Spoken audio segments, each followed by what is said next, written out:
Woof. You're woofing now? Yeah. The fuck you doing, man? Werewolf. You're ruining the whole program. The Joe Rogan Experience is brought to you by a bunch of different shit. We got a new sponsor. It's called Ting. And what Ting is a cellular company, a cell phone company that they buy time on Sprint. They allow you to get great cell phones on a great service with no contracts. You don't have to pay any cancellation fees. If you only use a certain amount of minutes, those minutes roll over to the next month. So you only pay for what you use. They have a whole tiered system. It's real simple, real easy. And if you go to rogan.ting.com, you can save $50 off of any of the new phones, including the Samsung Galaxy S3. That's the newest shit that they got. That's pretty fucking badass. It's a huge-ass phone. I can't tell you that much about the Sprint service, to be honest, because I just started using it. But the phone itself is slick as fuck. The Galaxy S3. I used to have a Droid, and Brian had the same thing. That Droid 2. Yeah, it's a I had hunk one of the of early shit. ones. I'm sure it's way better now. Yeah, the Droid 2 is a hunk of shit. Yeah. It's terrible. But this Samsung Galaxy S3 is bad as fuck. Go to rogan.ting.com and get yourself $50 off, you dirty bitches. I'm pretty jealous of that, actually. I'll get you one. You know how you had the problem with Doug Benson, like you text him and he never got it? Yeah. I saw that happen 2 more times since then, and I saw it happen again last night where, like, I sent text messages to Brody and he never got it. Listen, son, you're on an FBI list. You I know know, you what the are. fuck? You know you're on an FBI list. You know you are. We got We all Freeway, are. motherfucking Ricky Ross on the podcast. You don't think all your cell phone text messages are being intercepted? Listen, son, we've been, ever since Michael Rupert was on this motherfucker, we've been under lockdown. That's why your shit's missing. Some FBI dude's whacking off to your dick pictures. It's going to be worse now. It's going to be worse now, goddammit. We're also brought to you by Onnit.com, ONNIT. We have new shit in Hemp Force. It's a delicious new protein powder that is made with maca and raw cocoa, and it's fucking sensational. And it's easily the best and most digestible protein. You won't get nearly the kind of gas that you get if you fuck around with that whey shit. Like muscle milk, it tastes good, but you'll fucking stick up the joint. This is different. We also have battle ropes and kettlebells. The new wave of functional fitness is battle ropes and kettlebells are a big part of it. And what they are is you're using exercise equipment that makes you use your whole body in one motion instead of doing things like curls and like isolation exercises, which don't necessarily apply to athletic endeavors. Instead of doing that, you're doing things like kettlebells, which is like this bowling ball that's on a handle and you're swinging them around. And what it does is it forces your body to move as one unit. And so you get strong and actually moving shit around as opposed to just getting like a good bench press. You know what I'm saying? So it's all interesting stuff. If you're interested in it, go to onnit.com. Check it out. If you use the code name Rogan, you will get 10% off any and all supplements. Also, for the supplements, especially the controversial ones like Alpha Brain, Freeway Ricky, you will not test positive. If somebody gives you one of these, you will not be in trouble. These are all. This is all shit that your body. It's just normal nutrients. It's just high levels of refined nutrients. There's a 100% money back guarantee on the first 30 pills of these things. If you try them and you say this is bullshit, and by the way, I have friends that say it's bullshit. I'm going to be honest with you. I have people that I know very well. They try it. They don't like it. For me, it's fucking elixir. For me, it's God's gift. For Duncan Trussell, it's God's gift. Joey Diaz raves about it. Lorenzo Fertitta's completely addicted to this stuff. But Brian doesn't even like it. It doesn't even work on him. Oh, I don't see, like, it's, for a while I thought it was doing something, but then I got off it, and I was like, wait, I feel the same.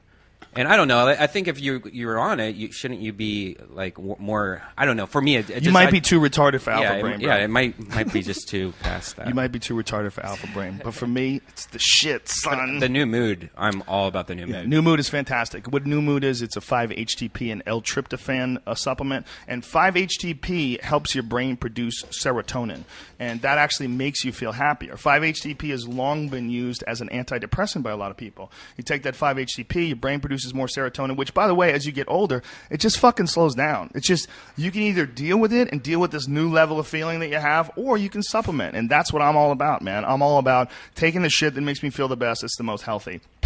That's why I'm down with Alpha Brain, you dirty fucks. All right, we are also brought to you by DeathSquad.tv. DeathSquad.tv is the website for all of Brian's podcasts. If you see the website, if you see Death Squad podcast, anything that has Death Squad with that crazy cat on it, that's all Brian's shit. And you can support that by going to DeathSquad.tv, and there's 2 different cat t-shirts you can buy. Can you still buy the first one? No, only one. Get that first one back, son. It was a keeper. That's the whole thing. It's like a collector's edition. So But once they sell it, they're gone forever. I need that cat in the second one. That cat in the second one is evil. That has to be on something. Like we should make an actual sculpture. Oh, by the way, whoever sent me that fucking werewolf having sex with the gorilla, you're a bad motherfucker. Yeah. I told a story about a crazy dream that I had. I told a story on the show, but I should save this for after the podcast. Go to DeathSquad.tv. There's 2 different T-shirts that are available. There's only one now. See, Alpha Brain. The new one's the better one. The new one's the better one anyway. But you can also go to Doug.com and you can donate to Brian through Amazon.com. And what this does is, like, say if you want to buy something on Amazon anyway, if you go through Brian's website, they'll give him a kickback. DUGGED. Yeah, DUGGED.com. So there's all different ways that you can help out the show. And for me, I just want you to be you. Oh. All right, that's all I want out of you, you dirty fucks. All right, we got a hell of a show tomorrow night at the Lobero Theater in Santa Barbara, California. Joe Diaz and Duncan Trussell. But right now, Freeway Ricky is in the fucking house. We're going to get down to business. Hit the music, son. Joe Rogan Podcast, check it out. The Joe Rogan Experience. Train by day, Joe Rogan Podcast by night, all day. You know, rarely in life does it become more evident to me that we are on the wrong fucking track as a culture than when I pick up Rolling Stone. And Rolling Stone used to have Hunter S. Thompson writing stories about taking acid in Vegas, and they were spectacular. I mean, today they still have Matt Taibbi, who breaks down all the reality behind the financial crisis. But Rolling Stone has a guy on it who's really fat, and he's covered in tattoos, and he's got your name. Yeah. This is the craziest shit I have ever seen in my life as a human. Because this, at this point, is like, we're weird, man. We are a weird fucking species. Yeah. There's nothing weirder than, like, as if he hadn't called himself Rick Ross, this shit would have never happened for him. As if. I mean, what kind of faith does that have in your talent? He could change his name right now. Yeah. He could change his name right now to something else and be just as huge. I mean, how many times has Puff Daddy changed his name? P. Diddy, and then now he's just Diddy. You know, think about that. Well, you know, but his whole image is based on the name. You know, he's built his whole career around this name, and he's afraid to change it.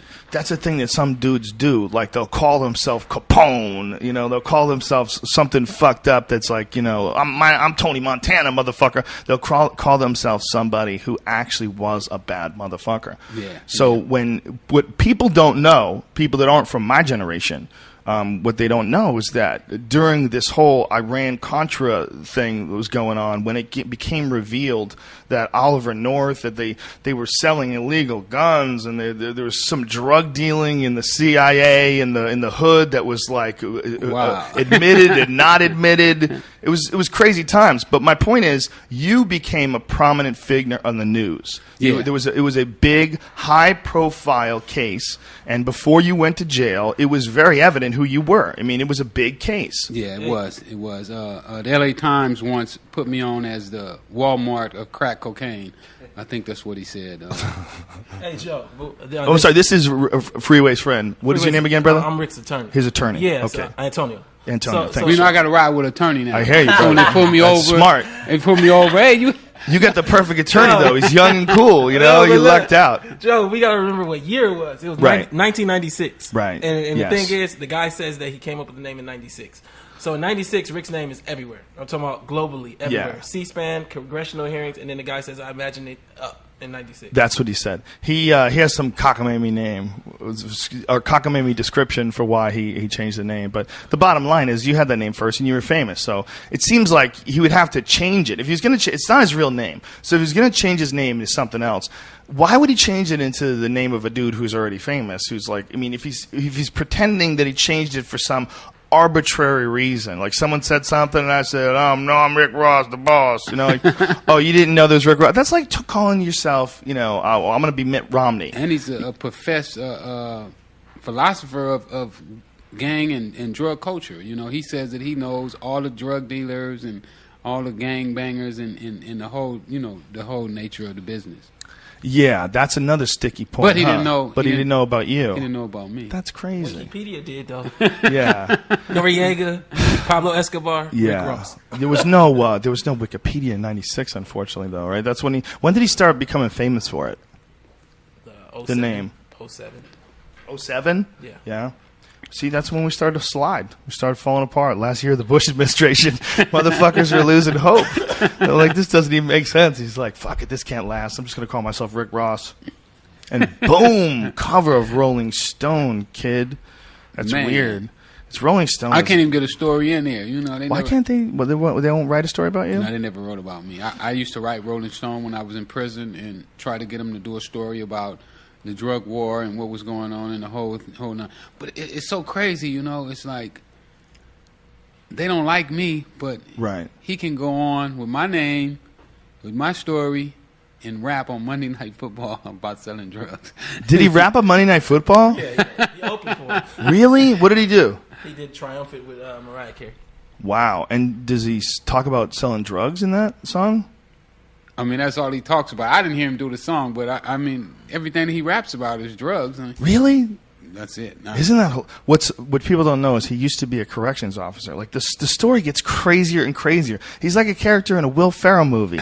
He's like some nutty dude that like gets exposed that has been putting on this like it's not like he's put on a hustle in 1980 when you had to go to the library to find out about people. You know, you're trying to put a hustle on in this is a different time, man. You can't do that anymore. Yeah. Well, you know, our people were so, I don't know, man, so lost that it doesn't matter anymore. You know, you can come up and tell them anything, and they go for it. And then once they discover that they've been lied to, they still, you know, kind of like just mosey right on along. No, Rick, tell him how he said he came up with the how he decided to be a correctional officer in Rolling Stone. They called him the Big Boss. No, right? no. That was in that. I heard that We're one. talking about in the article itself that you have in front what of did you. it say? He says that he was eating peanut butter and jelly sandwiches with his friend. His friend got caught for selling dope, and the friend's father just tells him His friend goes away for a long time. His friend goes away for a long, and the father walks up to him and says, "You need to get a job. Become a correctional officer." Yeah. Did you just explain this to me? Like really recently you told me this? No, it was in the Rolling Stone. Right, but didn't you explain it to me recently too? When was the last time I talked to you? Before this came out. Yeah.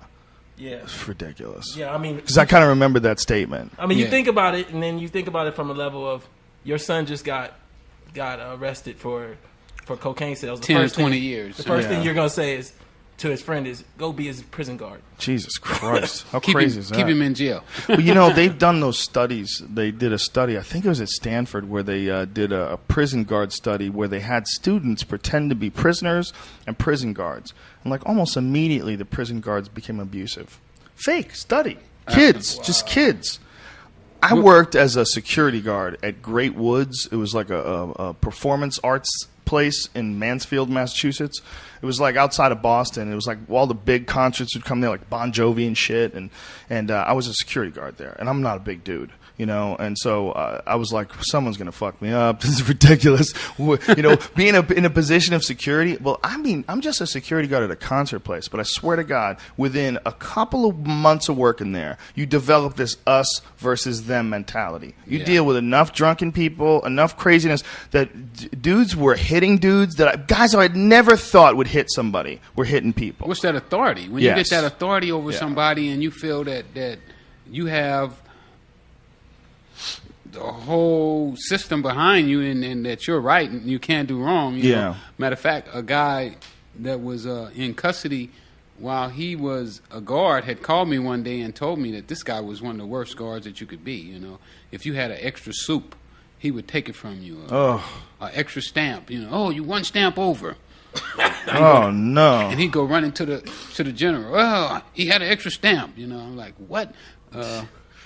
I want to get a bunch of guys, whenever I get a chance. I want to get a bunch of guys that was in jail with him and just get their stories and see. Then the irony of it all is that you sit there and you're watching like the BET Awards and he's hollering out for all my guys locked up in prison. Oh my God! All the people that I used to tell to shut the fuck up. And then the guys in prison are crying, like, man, you got to stop that guy, man. That's crazy. Why you guys letting him do that? Matter of fact, I was with somebody a couple days ago, and they were saying that this guy that he's been rapping about in his songs that's in prison is like, man, the guy messed my appeal up. I was on appeal, and he got on a record and told him everything that I did. Oh, no way. Oh, my God. He told his story through rapping? What an asshole. Yeah, and it's also, like, dude, even Rick Ross knows what you did. He fucked up his appeal? That's ridiculous. Man, they say he did he did a documentary on the guys in Miami that was supposed to have been drug dealers, and and some of those guys are like, man, he should have never did that. He never got our permission. He never asked us. Wow. And now those guys are exposed. Exposed. Did you hear that Griselda Blanco got assassinated the other day? Yeah, I heard that. You know who she is, huh? Yeah. Of course, it's business. It's business. You know who all the key players are? Yeah. Griselda Blanco was the old lady in Cocaine Cowboys. Oh, yeah, that's right. That fucking... Oh, you weren't with me in Florida. No. Billy Corbin, the guy who's the director of it, came to one of the shows. Was fucking cool guy. The amazing thing that she stayed alive so long, after... going to war with Carlos Escobar. And she killed everybody. That chick is responsible for the deaths of who knows how many people. But they eventually got her somewhere. Well, that's what happens, though, when you start that black market on drugs or with anything. You give that power and the ability to make so much money that it just corrupts people. I mean, from all walks of life. I don't think nobody's immune to it. And doesn't that work the same way with fame like this? I mean, it's very similar, like what's happening to him. Yeah. I mean, that's very corrupting as well, right? It'll make you bullshit your way through a story in order to keep your money coming in. I had to do a lot of research for this case, and I actually read an interesting article by his sister. It was an interview with his sister, and she said he's lost in this image. Lost in he believes image. He's Rick Ross. Wow. Yeah, he does. I mean, even when we that's crazy. When we took his deposition down in Miami, was the first time that me and him was face to face in a room together. And I mean, he rolled his eyes and he gave me a finger. What? He gave you the finger? How long ago was this? Oh man, this was about 4 or 5 months ago at least. That is ridiculous. So it's after you did this podcast. Yeah, it was after we did the podcast. That's last hilarious. time. He gave you the finger. What is he, 12? Who the I fuck don't gives know. someone the finger? Have you ever done that? Like, fuck you, man. But then The only time you do this is when you're in your car and you gotta go. yes, You and know, then you what's say, funny is you "Man." go after Krishan, who's like a little 5'4" white woman. It's like Who did he go after? What did he do? Krishan, the MTV. I don't know what that is. Oh, What she's happened? like an MTV V host. What And happened? she said something like about Rick Ross, and then he was like claiming that he was going to be violent against her. And it's Really? like, but when the Kingpin's in the room, it's kind of like. Wow, he gave you the finger though, huh? Yeah. That alone's a victory. When a grown man looks at you and you don't say shit to him and he has to give you the finger, like, come on, you silly bitch. Yeah, but he's such a. I don't know. His album flopped this time. Did it? But he's on the cover of Rolling Stone. But I don't think you can have a flopped album and still go on the cover of Rolling Stones Really? if I'm gonna call my agent. if you buy it. if you buy the cover. I think all this stuff. Oh, you buy it. I think you buy it now. It's not about being good or makes being sense. successful. It's about can you pay for it now? It's amazing that today, in 2012, this image that he's projecting of his underwear and then his pants like halfway buckled, halfway down his underwear, with his big fat belly hanging out. Like, what are we doing in 2012? We're fucking crazy. Yeah, it's funny. It's funny. Rick talked about Rolling Stone because Spin Magazine did an article on Rick Freeway Rick that was on the cover all week this week. And Spin did this? yeah, What'd you Spin, say? he was on the cover. Spin's a great magazine. Yeah. There's some great exposés in there. And they did a piece on the rapper called Master of His Own Reality. And they talked about how he's taken the criminal black man image and just perpetuating it, just using it to sell an image of himself that isn't true because he came from a good home. Right. So he's basically like a character. He's doing like Totally. an Andrew Dice Clay character. Absolutely. I don't know if he's doing a pure character. I think he's doing a copy of Rick, and I think that he's doing a copy based on. Well, he's his way ideas. fatter than you. Like he's not trying to look like you at all.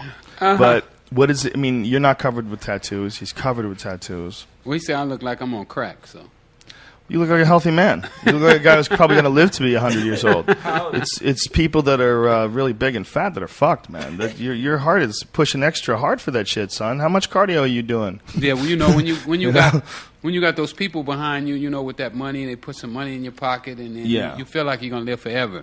You know, if money will keep me alive, then I'm good. Well, that certainly would happen to a lot of these guys. But it's also, I think, he's going to stuck with what got him to the dance, and that's just bullshitting. He's just going to bullshit until he slides into a wall. You know what I mean? He's just going to keep going. While he's in motion, he's just going to keep bullshitting. Yeah. I mean, why would he tell the truth? He's not going to say, listen, here's the deal, man.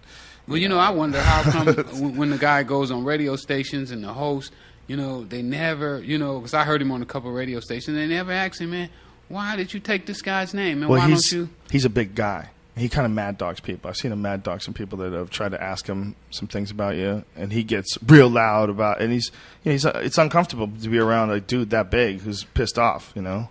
Yeah. Big, the only fat, thing I will say to you, Joe, dangerous is guy. that I think we've been doing like a viral campaign of truth.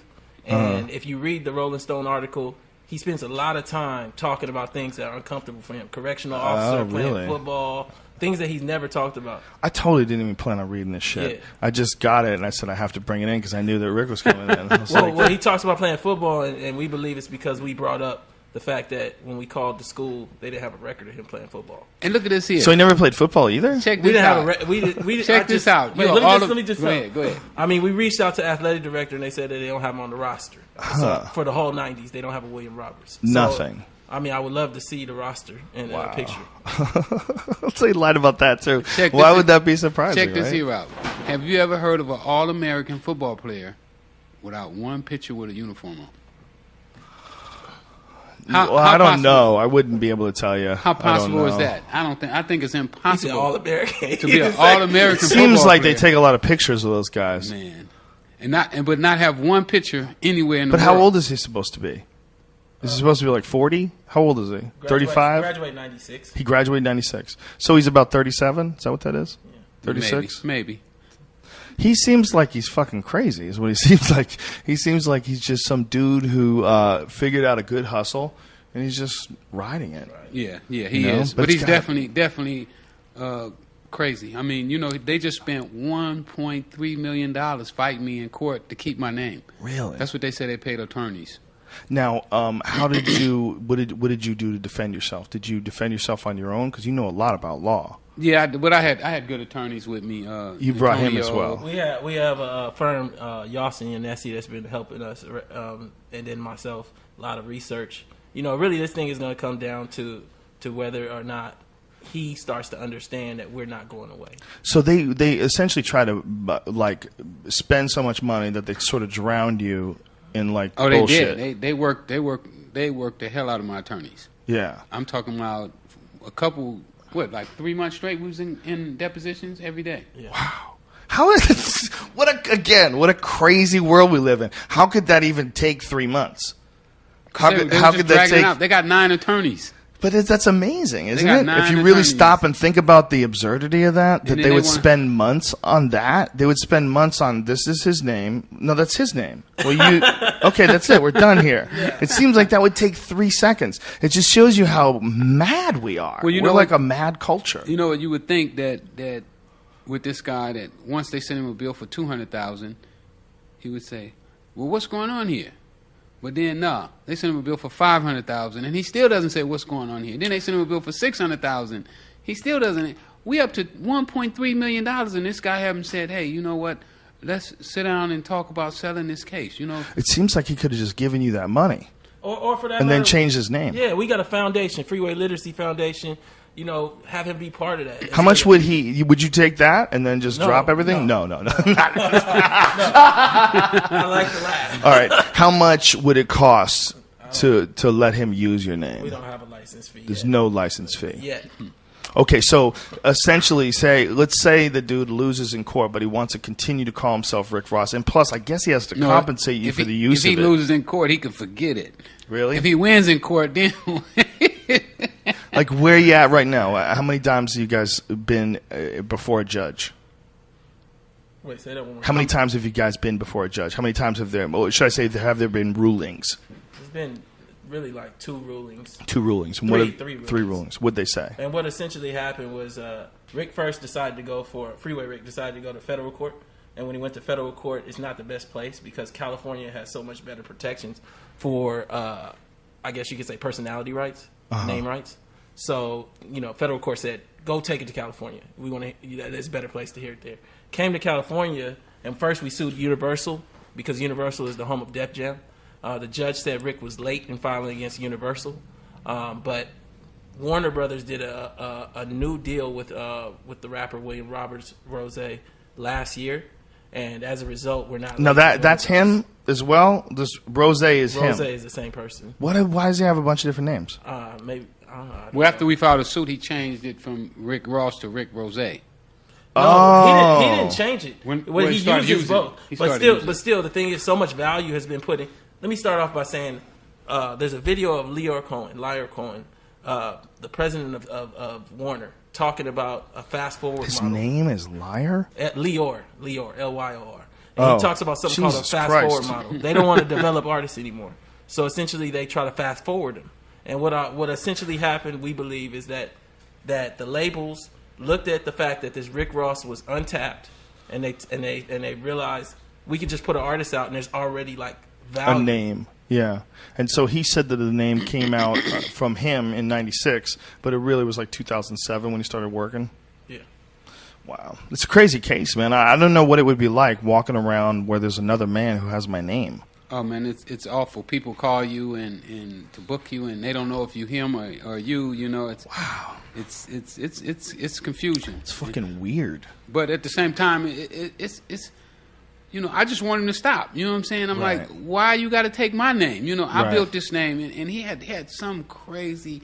He was with Funk Master Flex, and they said some crazy stuff like I should be happy that he kept me alive, and even with that. If the guy would come out and admit that he took the name, would be a little more comforting, But when you sit here and lie to me, it just makes it where I'm like, man, this guy here is totally full of. So, are you in appeal right now? Like, where do you stand? We're actually in process of deposing possibly Lior Cohen and Sean Combs. We're moving forward with trial against Warner Brothers. The judge ruled in our favor as far as Warner Brothers cannot take a statute of limitations out to get out of the case. And so we're moving forward against Warner Brothers to trial. Wow. Whoa, that's crazy. Now, what I will say is that there's 2 fundamental differences with what Rick Ross has done with Freeway Rick versus 50 Cent or Jay-Z with Jaz-O. And the first being that this is his birth name. When you take somebody's birth name, especially somebody like Rick, you essentially can create confusion when you walk in the room because it's not a nickname. They're not going to clear it up. They're going to be like, how many people walk in the room and say, I'm Stanley Roberts? And that's just not their name. Right. So, and the second thing is that Rick's name... Let's explain what you meant by that, though, because a lot of people don't know what you meant by Jay-Z and Jaz-O. Yeah. Jaz-O was a famous neighborhood rapper. Neighborhood guy. Where Jay-Z lived, and then Jay-Z became Jay-Z, and it's sort of... He kind of copied that dude's name. Yeah, 50 Cent there was a bank robber. But these are neighborhood names, and Rick's name was in Time Magazine. Yeah. Rick Ross was in Time Magazine in 2001, the name. It was a congressional hearings, Dateline. This isn't a name that needed to be built up. So when Rick gets out, he's getting approached by Nick Cassavetes, Ari Emanuel, Jeff Berg, the top people in Hollywood. He doesn't need the rapper to build his name up. It's just also crazy because you know that he says that he's an expert on the culture. Absolutely. So it's insanity. No, there's articles. There's an article. Look, there's an article where he says in 06, this is the rapper, Show and Prove, XXL, he says, it's rumored that the guy started the Crips. Then you come out with the song with Jay-Z and Dre, 3 Kings, where he says, my cousin was a Crip, heard it was a seat thing. It's like, come on, man. I mean, how much you gonna do to copy the man's life? I mean, there are no. I don't think there's many Crips walking around Florida. Wow, so strange. It's a strange thing to lock onto that. I wonder what his mindset is. I wonder if he just feels like he's got something successful and fucking why mess with what's good. I'm just gonna keep driving it until the wheels fall off. Yeah, but I mean, any rational person would come and say, you know what, I've done good off of this person. You know, they've helped me get here. Let me go to the table and square this up. You know, let me make right what I made wrong, because by right he should have came to me and said something to me from the beginning. Right. Had I not been in jail, he never would have done this. Right. You know, he never would have came and took my name had I not been in jail and been under the restraints that I was under. But, and for folks who don't know, we talked about this in the last time you were here, but for folks who don't know, he thought you were in jail for life, but you, because of reading different legal arguments in jail, you realized that the 3 strikes rule did not apply to your case because 2 of the things were consecutive. Is that correct?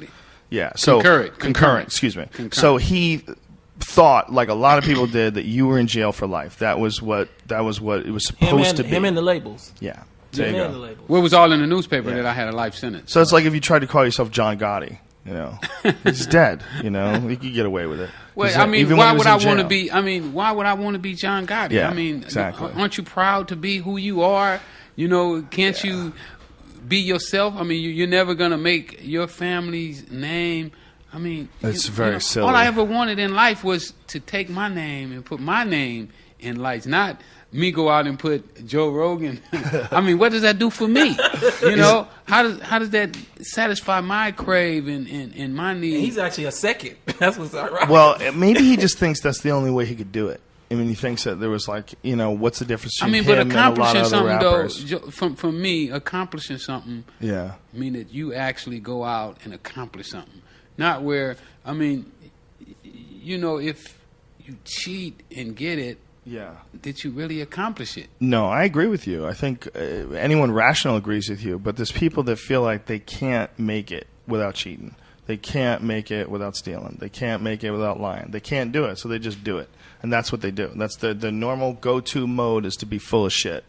And then just exist that way. That's a lot of people, man. That's what it's just. There's and that's one of the reasons I think that our country is in such bad shape right now, because we're in a mode of fake it till you make it. Yeah. You know, and if you don't make it, keep faking it. I got a whole bit in my act I'm doing now. We're trying to explain Kim Kardashian to an alien. You know, it's like you look at how ridiculous our culture like really is now. Try explaining Snooki to someone from another planet. Try explaining this Rick Ross thing. You would go crazy. And then the other part of it is just to realize, you know, when you say Rick Ross, you're talking about the Iran-Contra scandal, and really important part of American history. Right. Yeah. And for him to come out and do that, he confuses the story, so it hurts the product in a lot of ways. It hurts history. Yes. Yeah, it's confusing to people. You know, you're clouding it out, and then if someone goes back and reads Rick Ross, like, what is this? What is this guy? Who's this? Iran-Contra. What the fuck is he? With the rapper? CIA. Is that the rapper? Yeah. And then what, did they have the same name? Like, there's some dudes who are born, the name is Ray Charles. Like, good fucking luck with that. That's retarded. You got to change your fucking name. There's already a Ray Charles, man. You can't. You know what I mean? But that's one thing if your mom named you that. Yeah, but you got to change it. You name yourself. You got to come up with a nickname. You know, it's ridiculous. You got to name yourself today. Now that's really ridiculous. It's so stupid. Can you imagine if you're a young basketball player, you try to call yourself Michael Jordan? Not Michael Jordan. What the fuck are you talking about, man? There's already a Michael Jordan. Like, people are crazy. This is just more evidence that we're completely losing our minds. No, but the thing you got to realize is, what about if it's on purpose? Because you want to walk in that room and get that interest. Well, I think he probably started it out when he didn't have as much of an understanding of how quick information transfers. But it seems to have worked enough that he's on the cover of Rolling Stone with all these fucking diamonds. So there had to be some benefit to it for him. Oh, absolutely. He's covered in diamonds. Absolutely. Well, he knew that basically in the streets, you know, because I basically hid from people. You know, people didn't see me. They didn't get to know me. So nobody really knew what I looked like. So when he came out, they just had heard the name. The name was ingrained in people's mind, and people just gravitated to the name. You know, I had And almost in an abstract way, without even really remembering the case. It was almost like, do you know, fucking Mayor, what's his name, Noriega? Do you know what Noriega actually did? Most people don't. Yeah. But that name, Noriega, it sticks. Yeah, you know it's a name because it's been out there so many times. You heard it. He's actually counting on people to not know. Oh, absolutely, absolutely, and that's how he's benefiting right now because people still don't know because people are starting to. Matter of fact, we did a photo shoot a couple weeks ago from a guy. Where was he from? London? He's from the Netherlands. From Netherlands, and he was saying when he came over there, they booed him. Oh shit! Yeah, they actually booed him on the stage because they know what's up. When was this? How long ago was this? Maybe about a month ago. Oh shit! But you know our podcast has legs in Netherlands. But you know they're not gonna put that on the news. Yeah, of course not, man. Well, that won't make the cover of Rolling Stones. This what you're doing now is coming on podcasts and putting shit in. I've seen a lot of your other interviews that you've got online, and you know you are spelling it out calmly, rationally, non-emotionally. You know, you're just spelling it out, and you're saying the same fucking thing every time. And then you see when people try to corner him on it, it's like this weird, awkward, mad dog moment where it just kind of gets loud. That well, you know, we're not about all that. You know, moving on something else now. Tell about Rude Jude. We're about money. We're Tell about money. Rude Jude. Oh, Rude Jude said he asked him about the price of an ounce. Oh and he shit! What did he say? This is before though. This is this is like 07, 08. Yeah, when he was. Rude Jude said he asked him about the price of an ounce of cocaine, and he was. What did he say? He got real huffy. Yeah, he said the guy didn't know the price, and Rude said he didn't really know because Rude said I don't know about no cocaine. So just fuck with him and see what's I'm up. just asking. No, he wasn't. He thought that he really knew. He thought that he was really me. Right. At that time, you know. Right. So he expect him to give you an answer. You know, somebody come in and say they're a butcher. You gonna ask them about meat. You know, if somebody asked me, man, what was an ounce of cocaine going for? I could just, you know, just right off the top of the head because I lived it. You know, I was there.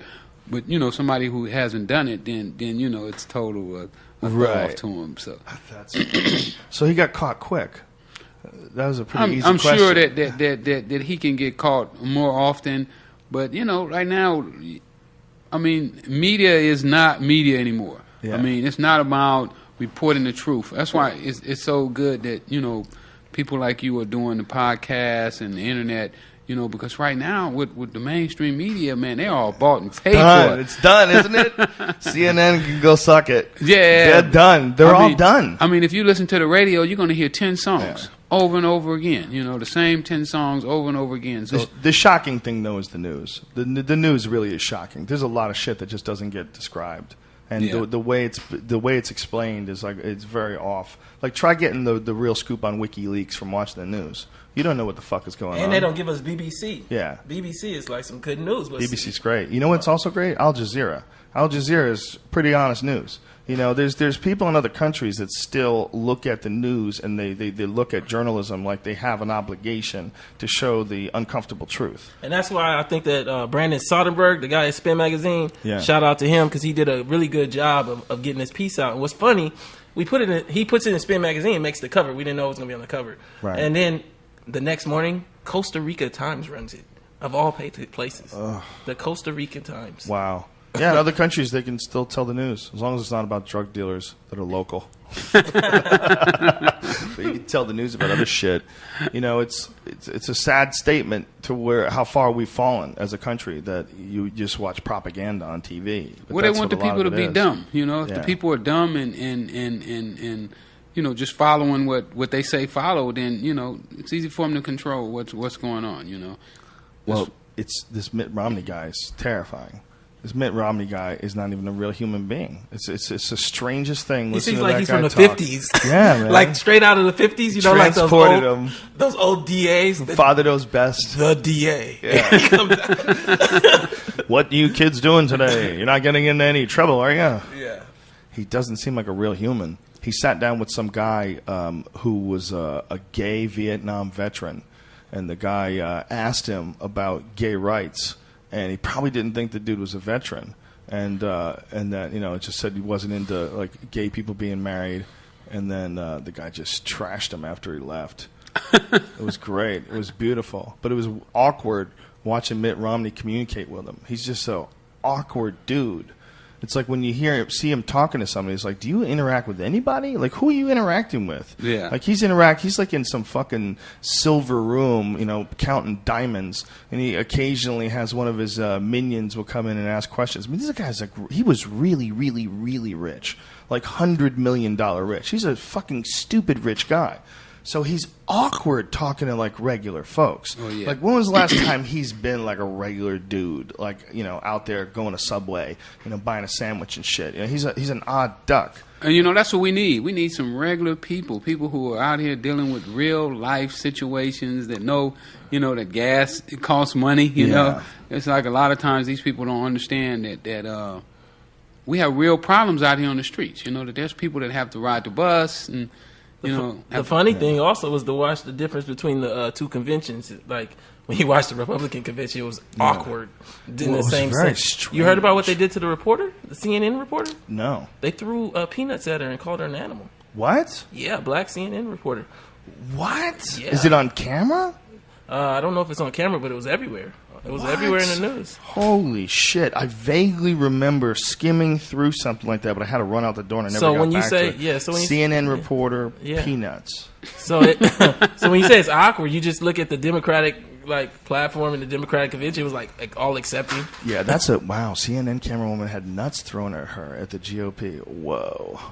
That's insane. Absolutely insane. Well, Antonio is like a encyclopedia. If something happens, he knows about it. Yeah, well, that's pretty intense. He keeps me. That's the only saving grace of the Liberal Party is that they're much more for equality, whether it's sexual equality, racial equality. The problem is when they start doing the same shit with corporations, they start accepting giant amounts of money, and then they're both basically beholden to the same people at the top. But you benefit socially when Democrats are in. That's our whole system right now. Everybody's being paid for, by big corporations. It's staggering. It really is staggering when you stop and think about it. That you look at the amount of money that's donated to campaigns, and you look at some of the things that people have said that they would do before they got in the office. And then you find out what they're really going to do. It's like they don't really have a say. I mean, Obama. If you could get Obama and he could do whatever the fuck he wanted to, and everybody just had to listen. Do you think he would run things this way? I say no fucking way. I say there's an idealistic young college student inside that guy's head. He's too close to that. He's too young, too smart, too articulate. You got to know that at one point in time there was a dude who was, kicking back, who was hoping for a better world. Now here he is, finger on the trigger, and he can't get nothing done. That's when you know. When you get a his guy finger like isn't Obama, on the trigger. Yeah, he can't. He can't put it on the trigger. He Yeah. can't really. You can see it. I don't think they have a say. I think it's just like being a sitcom character. I think you get in there and then they tell you what the fuck you're going to do, and you it's not one person pulling the shots. I think that's why they killed JFK. He tried to get crazy. JFK just decided to say, listen, I'm going to fix things. I'm going to run things the right way. I'm going to get rid of this federal bank. I'm going to do that. And they were like, what? You out of here. Get in that fucking car, stupid. We're going to get rid of you. Yeah, you're not doing it. This is a money grab. This is not, it's not really all about running the country. It's about making a fuckload of money and running the country while you make a fuckload of money. But you know what they got to understand that if the money doesn't trickle down to the normal people, if the normal people keep living in the conditions that they're living in, that revolution is going to come. They seen it happen in all these other countries, which they help. Well, that's why they keep passing these new laws. That's what all these National Defense Authorization Act and the ability to impound people without having to give them due legal process, all that stuff that they're doing right now and passing through law is to just prepare for civil unrest, prepare to do things legally because somebody wrote it on paper, something that's absolutely immoral. So that's what they're preparing to do. They're preparing to do everything the same way Bahrain is doing it, the same way Saudi Arabia is doing it. I mean, we have to look at all these places like Egypt and Libya. You have to look at that and go, worst case scenario, someone could go fucking crazy here too. I got this crazy an email. And it had a PDF in there, and it was from Citibank, and it was a PDF that only was sent to the elite clients, and it was basically telling them how to manage their money in amidst chaos because chaos is coming. It's a specific name for it. I have to look at my emails. But it was just talking about like the percentage chances of this happening or that happening. What the fuck? That's just so. It's so hard to wrap your head around the fact that might be our future. Like that, every culture, since go to the Roman Empire and go look at all those broken down buildings. How come they never kept up those buildings? How come people didn't keep living in them? How come? Because the whole thing fell apart. Yeah, there was nothing left. I mean, the whole thing just shattered into the rocks, and it had to rebuild itself with time. And that keeps happening over and over again to people. We get to this point where we get super greedy, and we have a lot of money and a lot of resources, and the people at the top just hoard over that shit, and then, boom, it hits the rocks. Yeah. Like 100 million is going to be less if you lose $5 million or 200 million. You're not living any better. You can't. There's only so many cars you can drive and so many houses you can live in.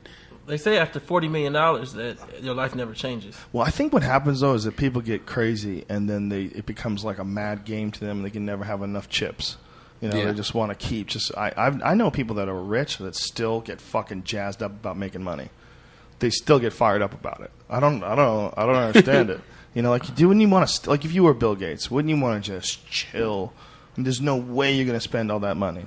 But for him, he's got this empire thing in his head. He gets off on controlling, all these different operating systems, having all these computers, having this giant market share, conquering and moving forward and creating new technology and creating new Xboxes and shit. Like the dude's still pushing it. It's amazing. Those guys get addicted. He could retire 100 people. He's got billions of dollars, man. But that's assuming that money's going to be worth anything. Try to get a hold of some Roman money. What's that shit worth today? If it's gold. Yeah, if it's gold. It's worth a lot. Isn't that fucked up that back then when they didn't have anything, man? There was no cars, there's no TV. People still agreed on gold. Like, you can get me some of that shiny yellow shit.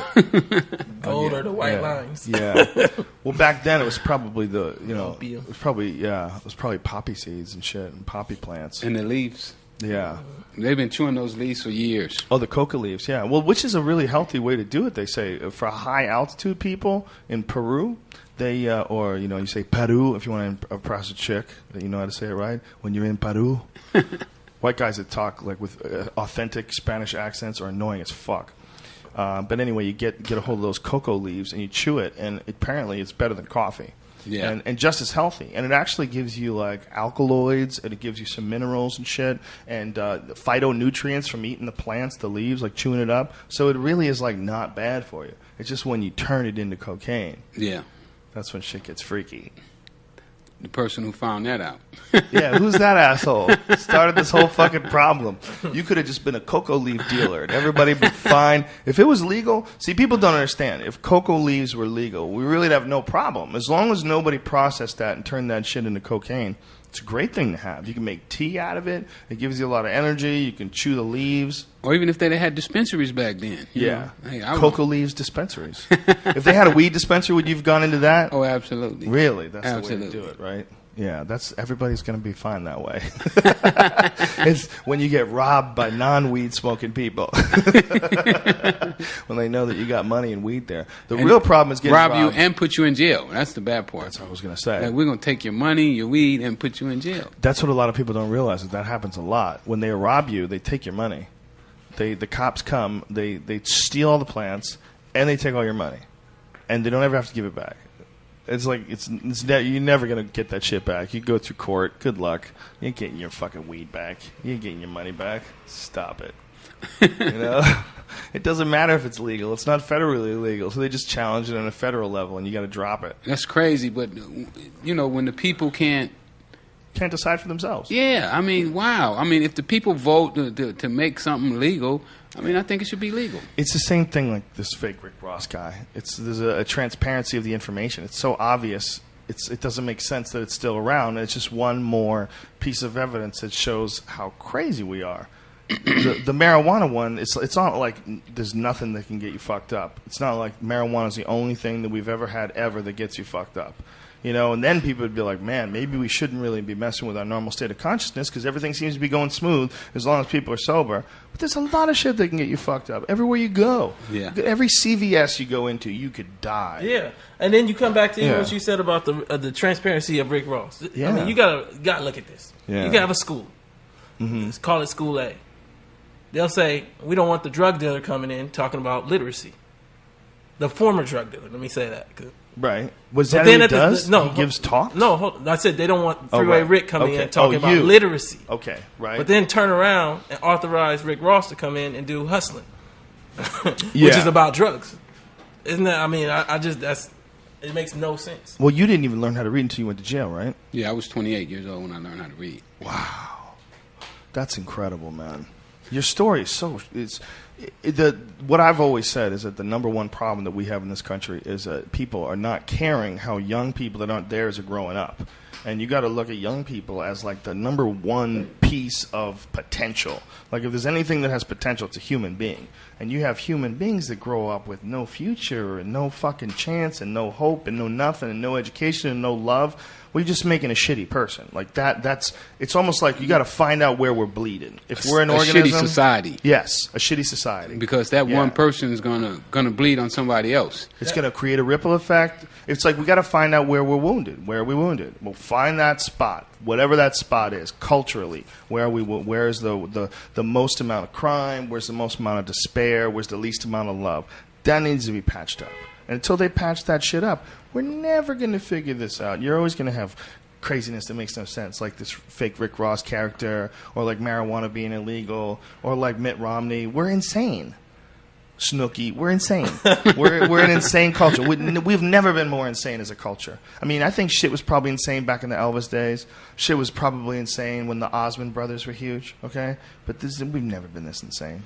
Technology kind of does that. I mean, when you think about the exposure element of it all. Yeah. You know, I was thinking about my grandmother. My grandmother grew up in a town where she saw the same people every day. Yeah, which we is see great. all new people every day. And Which you can be who you want to be. It's great if your town's full of awesome people. You know, I've always said that the thing that we should do is organize a place where you could go and everybody's awesome. Like everybody decide to buy a house in this one spot. Or bar. Yeah. Cheers. Yeah, like you don't want cheers a bar. to You want a neighborhood. You want a whole neighborhood full of your friends. But that's hard to do, man. We have cars, so we fuck it up. We don't have like a neighborhood tribe anymore. Like it used to be that you would live around only the people that you knew. Like, okay, Mike, I'm going to make my house right here. You want to make your house right there? We're good. If you hear a bear, wake me up. You know? But now it's like, why would I have a house near you when I can just drive to your house? I mean, Brian's house is fucking half an hour away from me. I don't drive to his house. You know, Joey's house is 10 minutes this way, and Eddie's house is over here. I don't drive to anybody's house. Yeah. You know, like, it's not like they're all in your neighborhood and you go knock on their door. You know, it's Right. not like you're all together in a little tribe. So we're all dysfunctional because we have these giant groups that you would think, oh, these motherfuckers all know each other. This is a giant group of 20 million people living in L.A. But no, nobody knows anybody. You don't know anybody anywhere near you. Yeah. You're constantly surrounded by strangers. It's the weirdest thing ever. And people are really shitty now. I mean, that's- have you tried to pull over, like change lanes on the freeway on the Oh, street, and the guy next to you speeds up and Yeah. he's going just fast enough to keep you from getting over, and I'm like, damn, buddy. I mean, Yeah. what was it going to give you? 10 seconds? You get there 10 seconds later?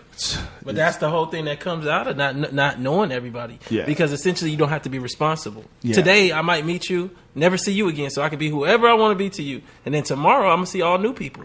That is true. That is true. And that's not good necessarily. But the other hand is you get exposure to a lot of different kinds of people, so you get a pretty broad sense of what's possible when you think about like meeting human beings, you know, where a regular person might not get such a crazy view of people. Not if they all watching Kim Kardashian. That's true. If you just go to the same spot every day for lunch. Same Hollywood club. Wait for famous people to walk in. Who's that? Is that her? Snooki. It's Snooki.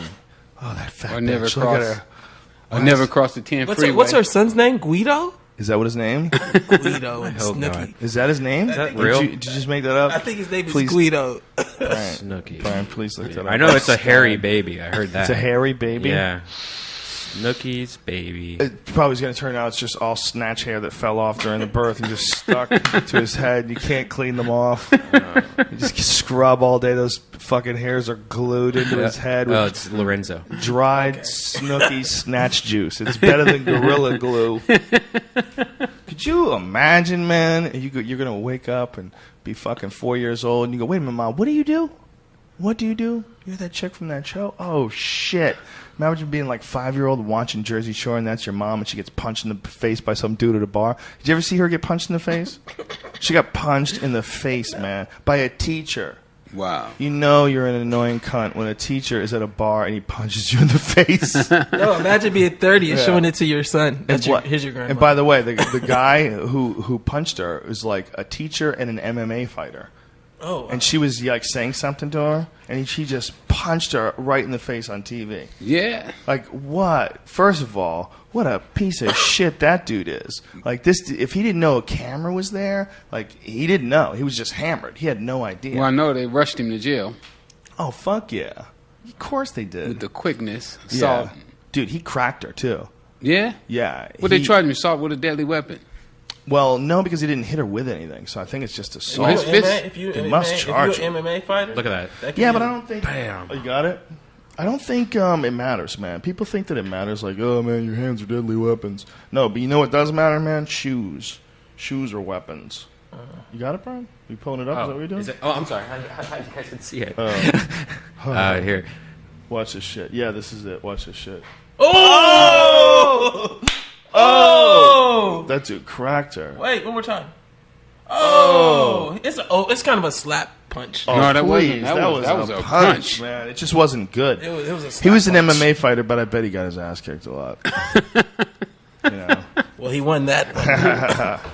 He probably got paid a lot of money to punch her. You think he did? Do you think they paid him to punch her? You That think whole, it was just well, fake? I do know that show is completely fucking like 99% I didn't fake. even think of that. I don't know about a punch, though. Because That seemed pretty the fucking real, right? That seemed Yeah. like you really did hit her. yeah. It did seem like he did. Yeah. But And you know, they can fake them. Those motherfuckers. Got us again. I had a fake punch a dude once, and I accidentally hit him. It was like a fake bar fight in a sitcom, and I accidentally hit the dude. Yeah, you could. But I think like sometimes like in those fight scenes, like dudes get really fucked up. Like didn't Sylvester Stallone? He broke his fucking neck at like 60 years old. Wow. Filming a fight scene. Apparently his neck is fused with a plate. Yeah? Yeah. Hey, tell him about the beard that you heard. You remember about? Oh, about William Roberts' beard is fake. His beard is. Oh, they got online where they show you how they fix his beard up. Oh, how they make it thicker or something? Yeah, well, you More know his manly? beard is he can't grow facial hairs. What? No, so Come on. they it's- take a it's piece got- of carpet and Get the fuck out of here. Now you're just making shit up. no, for real. It's Come on. on, They showed really? it to me. No, they showed it to me online. A girl was like, "Hey, go right here and you can see how they fix his beard. His beard is not real. It's a piece of carpet." What? Because she made a good point. She was like, "Rick, how long you been growing your beard?" I said, "Oh, since I was 18." She said, "Well, you got holes in your beard." I said, "Yeah, I always trying to get those filled in, and they never fill in." She said, "Well, look at his. He don't have any holes anywhere." She said, "Isn't it perfect?" Yeah, but Brian grows a beard. You don't have holes in your beard. Your shit grows pretty thick. Yeah. It's Yeah, and well, I think I can grow a pretty thick beard too, man. Well, they got it online where you can see the guy fix it up. You can see like him glue it down and shit. Yeah, the whole thing. That's crazy. The whole. That doesn't make any sense. Do you think the tattoos are real? Imagine if that shit's real. If it's fake. If the tattoos are fake, like you catch him in the shower, it's all running. Can he take the Rick Ross off his knuckles? That's bizarre, huh? Huh? It's got your name on his knuckles. Man. No, and then he says he doesn't know you. I don't know you. So strange. Oh And then wow. he gives you the finger. Wow. Yeah, so we going around now, basically just trying to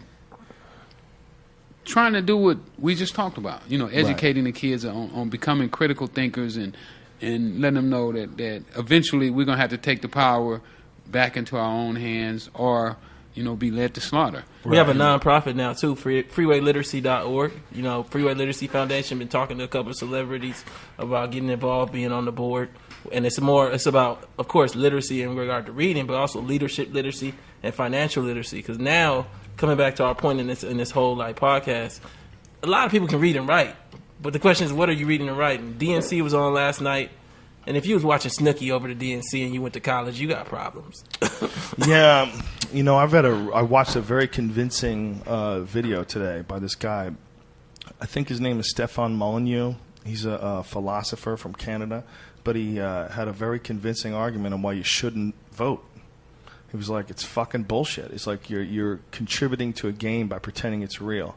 And essentially you're giving in to this fucking shell game and rooting on this fake leader, and that it's not real. Like, this whole system's been bought. And he had a very convincing argument. You know, so watching a DNC might be like watching a pro wrestling event before SummerSlam. You know, might get you all fired up, but really, what the fuck is going on behind the scenes? It ain't Bill Clinton telling you how much better you are. You know, Bill Clinton's just trying to win so he get his dick sucked again. He just wants to get up there and say something dope as fuck. So he comes off and he's in a cocktail party, and next thing some chick is sucking his dick. I was just reading the article to Rick about Bill and just exposing that whole Fannie Mae, Freddie Mac. I mean, he said everybody's gonna get a house. Well, yeah, some people can't have a house. Yeah, some people can't afford a fucking house. And also the strange death of Vince Foster. You know, he was involved. People forget he was involved with some giant real estate scandal. And Clinton and his wife, and then there was a dude named Vince Foster who was I forget what he did. I forget his whole deal, but I remember that in Arkansas. Yeah, he was a big part of this whole case, I believe, and he turned up dead. And the lady went to jail. Yeah, with the gun still in his hand. It's like I think his wife went to jail for contempt of court. She wouldn't. She wouldn't testify. Probably a good move on her part. Well, you know, the good thing about me is they don't allow me to register to vote anyway, so I don't have a choice. Yeah, at this point, you're probably better off that way. It sounds ridiculous, but this Stefan Molyneux guy had a very interesting take on it. It's reluctant. It's almost people like, well, if you want to fucking change things, you need to get out and vote. And you got to go, really? I'm not sure. Well, Joe, I think that also you got to look at what type of vote. Mm-hmm. Maybe on the national level that applies, but on a local level, you can vote with your feet. Vote with going down to your council. People go. You can vote with your wallet too. Yeah, people don't even go down to their council member meetings and talk about that pothole that's in front of their house. It's true. You know, you're right. That's true. Local politics are real. That's legit. That's why Arnold Schwarzenegger couldn't get shit done. Because of Joe Rogan. Arnold got in there and saw what a tangled mess this whole thing was. I think they thought they'd be able to clean it up. It's a mess. But I think like mayors, governors, things along those lines, that's real. They can really change things and affect things. You could have a good mayor or a shitty mayor. I mean, look what happened in New York City. Look how New York City was cleaned up. I mean, it's a strange thing. A strange thing how much something can change with the right guidance and the right leadership. But on a federal level, man, it's like if it really got anything done, if voting really could change things, they'd figure out a way to fuck it up. They'd figure out a way to make it illegal. Yeah. Yeah, one of the things I was even telling Rick was I was looking at some of the local elections and like 20,000 people, we could mobilize 20,000 people and pick who we want. It's true. We could pick. For local elections, especially if you guys do a podcast, do a Freeway Ricky podcast. Yeah, you think we should? Fuck yeah. You're going to be the vice president, Joe Rogan. You're great on it. I can't be elected, me. I barely have time for my own. No, the vice president of Freeway Studios. Oh, Freeway Studios? I think you could do it, man, for sure. You would be able to really mobilize a lot of people that way. People like hearing you talk, man. You got great stories, and your life is fascinating. And you think about what a podcast is if you can be entertaining and interesting, you then all of a sudden you got a group of people that are tuned into you, and they get used to you, and they sort of like become your friend. And that's sort of what happens on this show.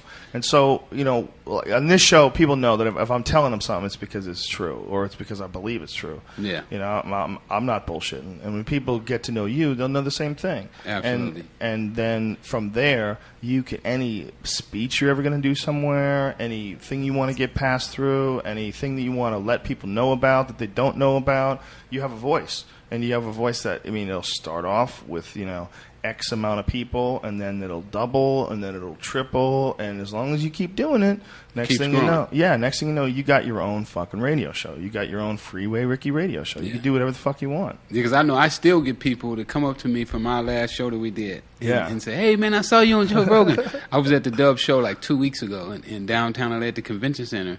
And, man, at least 5 or 10 people came up to me. Man, that was a great job you did on Joe Rogan. I was That's like, awesome. wow, that was almost a year ago. That's awesome. The Dub show, man. That market's taking a hit, man. The big wheel market, that market's taking a hit. Yeah. I mean, all the luxurious markets. Yeah, but the big wheel market, even people who have like nice cars, they don't buy the big wheels anymore. No. It But used Dub's to doing be. good though. The magazine, you mean? Yeah, they had about 50,000 people out at their car show. Yeah, I just bought the new magazine. They have cool cars in it, man. It's fascinating shit, like what people do in their cars. People do in their cars. Up there, like Mr. Cartoon, that tattoo artist, and a couple other dudes who I don't know who they are, but they had some pretty badass cars.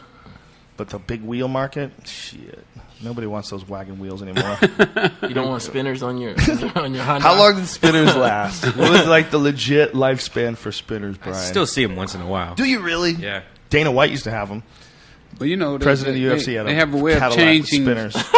changing people's appetite. finger- You know, today it's big wheels, tomorrow it's little wheels. Yeah. You know, and then next week it's big wheels again, and then it's the medium Right. wheels, and you know, just a way to keep pulling that money up out our pockets so that we don't Yeah. take that money and that power and put it to where it could really benefit the people. Well, it's also just a distraction. People love shiny shit, man. If you can give them a shiny ass wheel, like, whoa! I saw a dude who had like a Chevy Caprice, like a Caprice Classic, and they were the most ridiculous wheels I've ever seen in my life. It was like a 10-speed bike wheel. It was just crazy. It's like, what the fuck are you doing with your car? This isn't even a car anymore. Yeah, I see them all the time. It's so strange. Like, I don't even know how he got into the car. It was so high up there. It was like an acrobatic event just to climb into his front seat to deal with his crazy, stupid wheels. It's weird, man. People are strange. Yeah, well, that's the state of America right now, man. Like, have you ever understood monster trucks? No. Yeah, I watched them before. I've only been in one. I was in Quentin Rampage Jackson's. He has a giant monster truck. He had a monster truck with a picture of his face Yeah, on that it. famous But I'm from one. LA, That's crazy. though. You got to remember, Yeah. we're from LA. I know, but You gotta be Quentin, from, like, the well, Quentin's Midwest. from Memphis. Yeah, you got to be from the middle of the country for that. The cool thing is the height of it. You know, looking out over. It's like you're in a city bus. Like looking out. It's weird. Like you're looking above the traffic. It's real strange. You see Arnold he drove Schwarzenegger's it? new car? No. He has some German car that's really popular with the German army, and it's like a Hummer but taller. Like I'll try to find a picture. Oh, really? Is Oh, it it's- electric? No, it's gas guzzling horrible car. Yeah, no one's got 2 it. miles a gallon. Well, there's real problems with electric cars, man. You know, the people want to go electric, but you realize that electric relies on lithium-ion batteries, and they get that shit from war zones. You know, anywhere where there's lithium, people are dying. You know, there's lithium in the Congo. There's lithium. There's pockets of lithium that were recently found in Afghanistan. Oh, yeah? Yeah, lithium is it's a scarce element. And when they find it, man, you know, they try to lock down that area and control it. So it's like you're not really going to get a conflict-free car that runs on electricity because that shit runs on a lot of lithium. So they got to pull that out of a mountain somewhere in Afghanistan. That sounds like Avatar. Yeah, look at this It motherfucker. is. You do it. You're right. Avatar. Look at this motherfucker. Oh wow! Look What at that is that? stupid car, Arnold. You silly bitch. He's just ready. He's ready for the end. The end is coming. It looks like he's been pumping up, doesn't he? He's Yeah, getting but- back in shape. Steroids. Crazy. That's a Mercedes. Is that a monkey in the back? Look at the cigar. Oh, that's a It's dog. Dog, son. That'd be- Look at the cigar. I'm going to the maid's house. I think that I had a crazy You notice he dream doesn't have about no him. license plate? Yeah, he doesn't give a fuck. I had a crazy dream about him after his whole case, and I talked about it on the podcast. It was real weird, man. He was in my family's yard. They had a yard that was right up next to like a lake. It was like a lake or an ocean. But anyway, they're swimming, and Arnold was running around swimming with his like balls and cock hanging out. And he was really confident. yeah. He was really confident, just strolling around. No big deal. My cock is hanging out. He was just so casual about his dick hanging out. I remember thinking, you got to keep women away from that guy. He's just trying to fuck. And this was my crazy dream, of course. But it was just such a strange dream to see some old, in-shape guy with his dick hanging out just swimming around near people. Yeah. It was a strange Well, you know, fucking some dream. people feel like they're more privileged than others. You know, we can do whatever we want to do because we got all the guns. Yeah. Do you think that's his attitude? That Oh, he just feels absolutely. privileged? Absolutely. It's a Hollywood star with a lot of guns. I'm going to fuck the maid. Ah! And everybody else that gets in my way. Yeah. Just shoot loads into her. Didn't give a fuck. Did you see The Expendables 2? Did you? No, I didn't see it. Did you? No. Yeah, I saw I the saw first one. Was I it saw any it. good? It was okay. Okay, yeah. The first one was fun. If you want, it's like a good episode of Dukes of Hazzard. You know what I mean? Like, But the same characters, like today. Yeah. They're just 50 in the car. we're gonna make a comeback. We're coming back. But you know what that's about is what something that you said earlier. You know, you said that we should invest in kids, but America's an old country. It's like most of the people are like 58. When you watch TV, everything that's on is for them. What is the numbers of people? I don't think that's right. I wonder what the average age of people is. Oh yeah, in America used to be in the 70s. It was like a young country because the baby boomers are getting old. So now America's like an old country. So when you sit and watch television, that's why it's all for old. So what is the average person? How old's the average? I think it's Let's like guess. 50 something. Really? 53, 54. Maybe late 40s. I might be wrong, but it's definitely not in the 30s. All right, Brian, take a guess before I hit enter. 35. 35? I think I'm with you. I'm saying in late 30s. That's what I say. Because I know there's a lot of people fucking these days. Let's see. Median age was 28 in 2012. So, not quite. I saw that. Did you see that advertisement? Somebody found a old commercial of you in it on Comedy Central. It was like in the middle of a field. Yeah, of a field, and you're talking to cows. I was 22 years old there. That was so weird. Yeah, it was terrible. It's so awful too. Yeah, it seems like that's what it is. 28. Yeah, it seems like it's 28. Well, that's in the middle. Not young, but not old either. Well, this one, though, says United States median age is 36.9. It says the average is 36.9 because for men it's 35 years, for women it's 38 years. So that would say that you were about right. Yeah, we were about right, 35, 36. Yeah. Either way, that's probably older than people were back in the 70s, In the right? 70s, we were a young country because all those baby boomers were just... Well, that's why everybody went crazy, was doing drugs, listening to Jimi Hendrix and fucking all that shit, you know? Happy times. Yeah, happy times, right? Growth. But growth. But what a crazy little burst of energy that time was, and then to have it all pulled back. You know, it's like for a 10-year period from between 1950 and 1960, the world changed in a crazy way. I mean, it really changed like a motherfucker. And then 10 years later, everything became illegal. Huh. And then they put the lockdown on everything. In 1970, they passed all those drugs. The drug war. Yeah. That's when they said, no more acid, no more anything else. Stop it. people were taking all kinds of crazy shit that was legal at the time. Yeah. You know? Yeah. Somebody said they used to even put Coke in cocaine. I mean, in Coca-Cola. Coca-Cola. They put Coke in Coca-Cola. Yeah. Have you ever had the real Coke? I had the Mexican Coke, which is... Mexican Coke is different. It's cane sugar instead of... It's delicious. Whatever sugar we use. Mexican Coke is better. Yeah. Isn't that fucked up? But they don't have...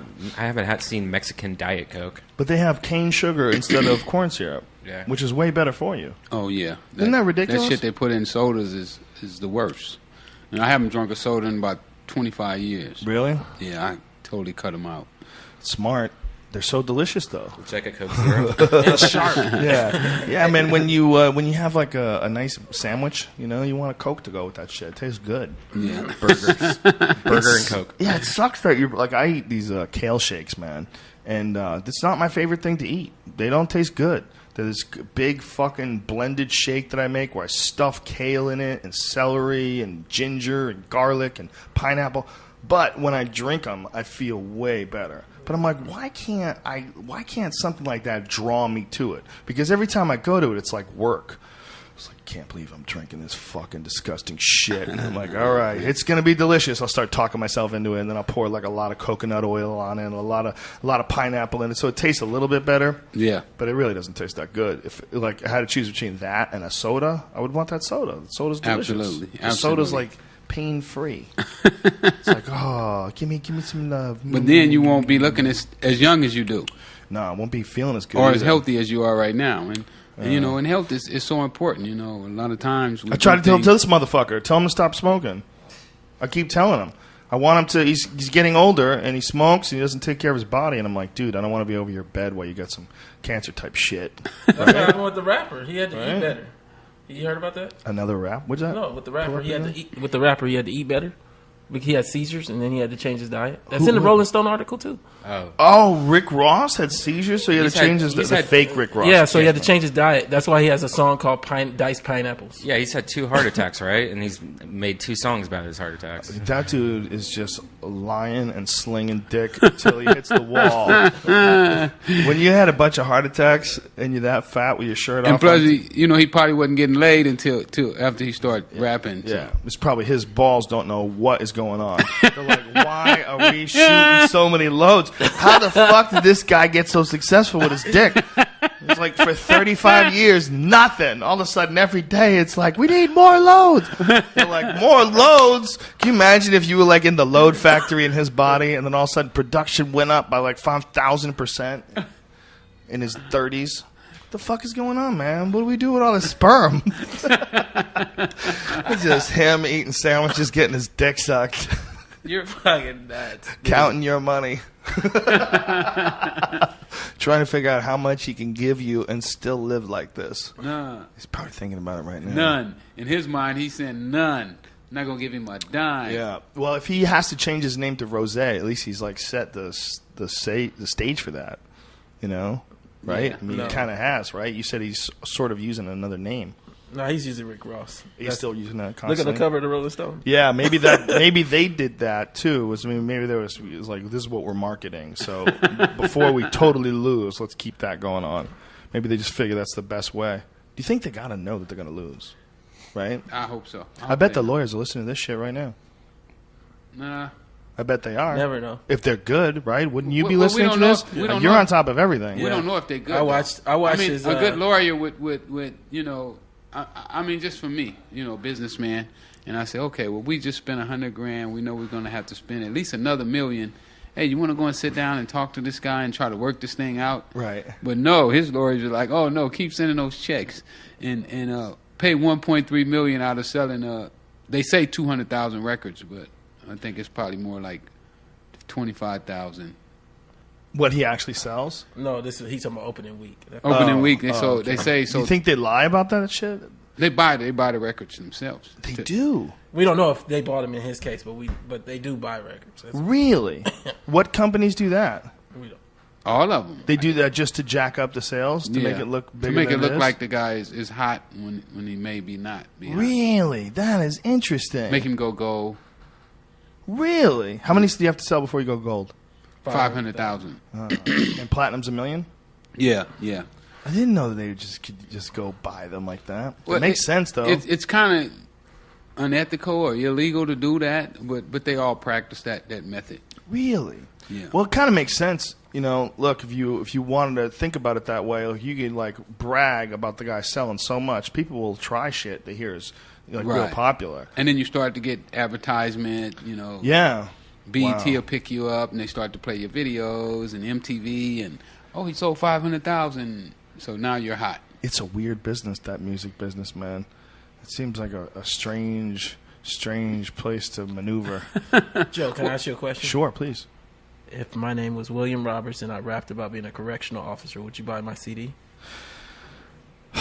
Yeah, if you were good.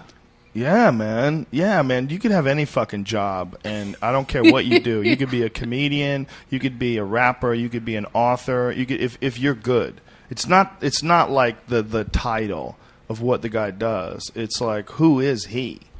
Like there's a lot of people that are working in Baskin Robbins scooping ice cream, but they're interesting motherfuckers. If you were sat down and talked to them for a long period of time, they might be able to actually write a book that's pretty fucking badass that you would want to read. He might be able to rap about ice cream, and it'd be like, I never thought a motherfucker could rap about ice cream, and I would think it was fun. It's all depends on the individual and the context of what they're saying. So that guy for sure could have pulled off talking about being a corrections officer. He just had to be a bad motherfucker to do it. I don't know. I just think rap is so anti-authoritarian. It's true. And especially like how he's trying to rap. Yeah. I'm a correctional officer. Yeah. Yeah, that's true. Don't know if it works. That's true. I lock up drug dealers. And tackle people down. People would I'm not on the wanna hear goon that. squad. We're going to take him down. You would have to be unbelievably good. I made him bend over and spread his cheeks. He would have to be Eminem times a million. Yeah, I checked up Yeah, on you his can- nutsack. Yeah. He would have to be, a million times better than Jay-Z. But if he would, it's like, it's not impossible. It's just he would have to be so good to overcome that hate. It would be almost impossible. Okay. You know what I'm saying? I really think that anything is possible. Can you do it? Can I do it? No, probably not. But is it possible that someone could be so good at rapping that they could pull off being a bad motherfucker, even though they used to be a corrections officer? And it's probably going to happen one day. Maybe. It's possible. You'd have to be so just untouchably It'll be in your dream dope. With Arnold Schwarzenegger. Yeah, it would be. He just walked past. William Roberts just passed by. But like if Nas was a corrections officer, Nas's lyrics are so goddamn good. You gotta just respect it. You can't deny it. I never heard anybody says that Nas sucks because his lyrics are so good. That one where he plays the whole song backwards, like the events, like he reads them backwards, like. Come on, man. Who the fuck can do that? Who else can do that? Even if he was a corrections officer, you'd have to go, God damn, that was pretty fucking badass. You know what I mean? So he would have to be that good. But he's not. He's not that good. He's not that good at all, which is really interesting. That every day I'm hustling, it's got like a catchy beat to it. That was pretty good. Yeah. You know that came from Dark Alliance. Because that's what you said. Yeah, that's one of the things that you said, right? Yep. I mean. That's so weird. You're in a club I got and you hear stalker. every day I'm hustling, and you must be in a club going, what the fuck is going on in this life? You know what was funny to me about a month and a half ago? I was in Charlotte, North Carolina, and so this kid, he did a rap against the rapper. Only support the real. Wow. Middle finger to the fake. Whoa. And so the rapper and they all sitting in VIP and they play the record on the radio. Oh no. And they're sitting and the guy together? he calls me, like, yeah, I'm sitting right next to that dude right now, and they just played the song on the radio. And did he know that it was him that played Yeah, that? he knew. That's hilarious. And he had just talked to the kid before the song came on and, was telling him how hot he was. And then the song came on. It's a terrible place to be, man. To be full of shit's a terrible thing to be. I mean, in that but way. But if you look at the stomach, I mean, he's been there for a while. You just don't get there overnight. Yeah, that's true. Yeah, he's a slob. It's amazing. That's a fascinating story. It's just you're admirable in how you are depicting it in a very. You're not vindictive. You're not angry. I barely feel like your heart goes up a beat when you bring it up. You just bring it up very factually with I just want what's mine. Yeah. But I mean, you're not freaking out about it. You're just persistent. No, I'm not. But I'm not gonna rest until I get it straight. Right. He don't understand the type of person that I am. When I had my life sentence in prison, one of the things that I committed myself to was getting out of prison. And now one of the things that I'm committed to right now is to get my name back. To stop him from using my name, and I want my name back with interest. Yeah. Give me my interest with my name. How much would you take to shut up? I don't know. I shouldn't even say shut up. That's disrespectful. How much would you take to drop it? I don't know. I really couldn't say right now. We'd have to sit down and crunch the numbers because I got attorneys that I got to pay too. Right. These guys been helping me out out of the kindness of their heart, and it's put a strain on me. Right. Fighting this case because I don't make much money. I get a few dollars. The work that I'm doing right now, when I go out to a high school and speak, they don't pay me for that. I take books. We need a Rick Ross podcast and a Rick Ross T-shirt. Let's do it. That's what we need to start selling them on the podcast. We'll do that. Just that alone, man. I'm telling you. I everywhere I go, I see these machine T-shirts from Bert Kreischer. Bert Kreischer's a comedian friend of ours. He told a story on the podcast about getting drunk in Russia, and he was saying He was saying, "I'm a machine. I'm the machine." That's what he was telling all these Russian people. He didn't know what the fuck he was saying, and he was hammered. So it became a hilarious story that now he sold these shirts that say "the machine" on the bottom of them. These fucking shirts are everywhere. I've seen them in other countries. He does it so smart too, because I got to see him in Dayton. He'll do the whole machine story and it's like a new version of it where he's tightened it up and made he just even put it to the next level.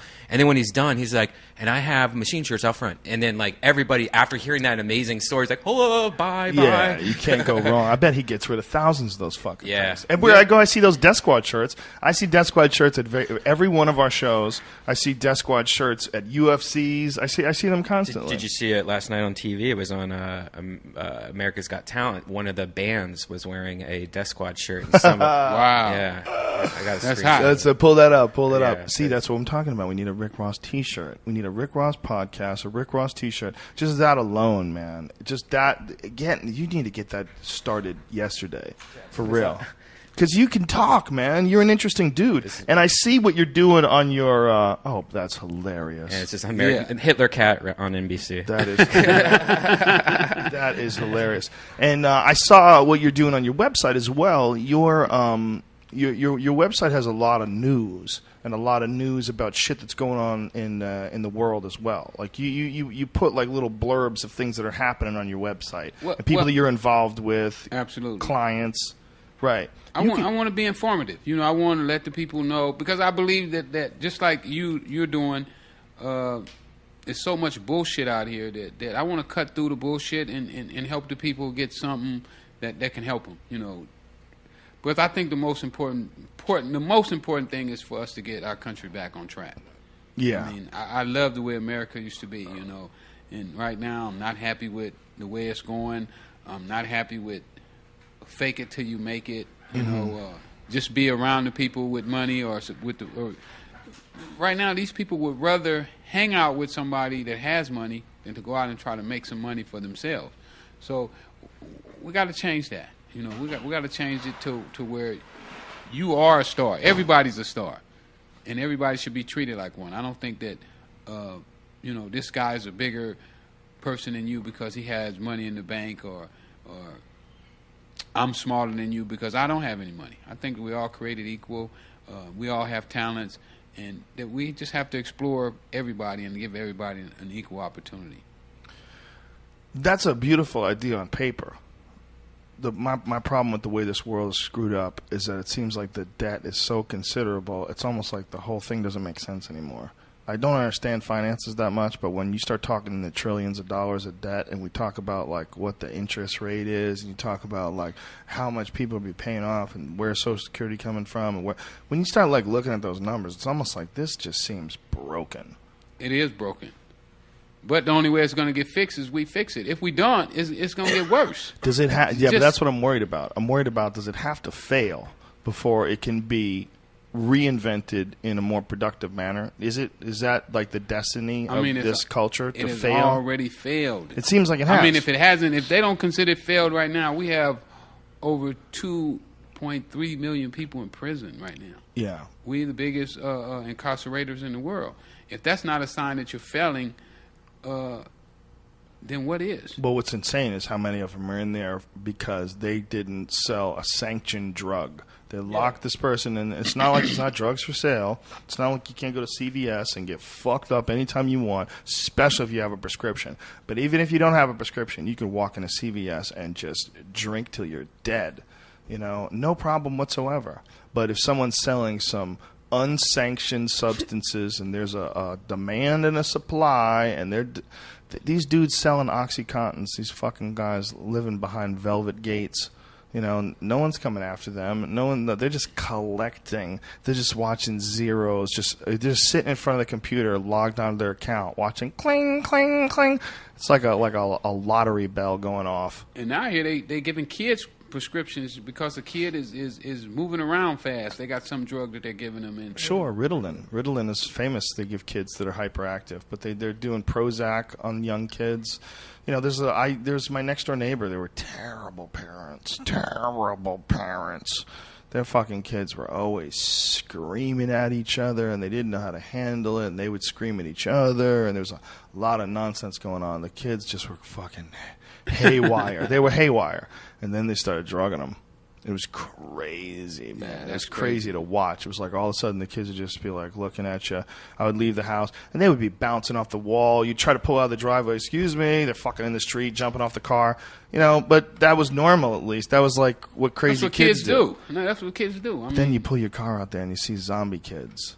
Yeah, just same kids just standing there. Shuffling. We used to call it in jail when they would there were certain guys that they would put on drugs when we were in jail, and they would just be standing there going back and forth with their feet. And we would call it the Thorazine Shuffle. Oh. So it's awful when they do that to young kids, because that stuff really mess you up. It's scary. It's scary how many parents just want to calm the little fuckers down. They just can't take it anymore. If you've never had a kid, you don't know. You don't know how frayed people get. They just get to the point where they can't take it. They can't take it. Drag them up, drag them. Prepare him to go to prison. That's what they do. It's sad. Put him on Thorazine, and then when he's old enough to say he don't want it anymore, then we'll just put him in prison. Yeah, it is pretty fucking pathetic. How many dudes when you were in jail were on different medications? Oh man, the lines be huge. And can you get them? Like if you say I'm depressed, like oh yeah, you can just go into the doctor and give them a story. You hearing noises or really? Yeah. And then what kind of shit they give you? Thorazine or the one that you just said, Ritalin or Prozac. Yeah. Prozac. And when they take those, then all of a sudden they just zone out. Oh, they zone out. Yeah, you would see them standing in a spot, and they just go back and forth, raising one foot up after another one. And, Whoa! In jail, it's called a Thorazine shuffle, but all those drugs kind of give them the same type of effect. Do any guys in jail ever get pain medication? Oh yeah, you can get pain medication if you hurt your back. Really? Like Yeah, what kind of yeah. shit? What can you get? Hopefully they don't give you Viagra in jail. No, if it's something strong. Do they give you Viagra in jail? No, I don't think so. You gotta get that in. Imagine if you take Viagra that a dude snuck in his ass. Oh, That's God. how you get it just seems like a bad path. When I was in jail, everyone was talking about hooch. Oh. You know what hooch is? Yeah, they make hooch all the time. Yeah, and I don't know. I never tried it. Is it but like homemade alcohol? Is that what it is? Yeah. Yeah, it's homemade alcohol. So what do you have to have wrong with you to get pain pills? Like what kind of pain pills they give out? Oh, you can go in there and hurt your back, And So if you lift pull the weights, muscle, pull the muscle, get hurt on the football field. they'll hook you up with some basketball court. OxyContins. I don't know if they give you Oxycontins. Now, they do have medicine that they give you, and you have to go up and you go to the doctor, and they put it in a cup, and right there, and you have to throw it in your mouth, drink some water, and then open your mouth up so the doctor can look inside and make sure that you took the pill. Now, those pills are like really, really prescription medicine. But then they would give you like ibuprofen, you can just bring those back to your cell. Yeah, stuff that doesn't get you high is fine. Right. But the ones that get you high, how long do they give them to you for? I mean, there's guys that get them for as long as they're in there. Whoa. But you have to keep going up to the window every day. Some guys go 3 times a day to get the medicine.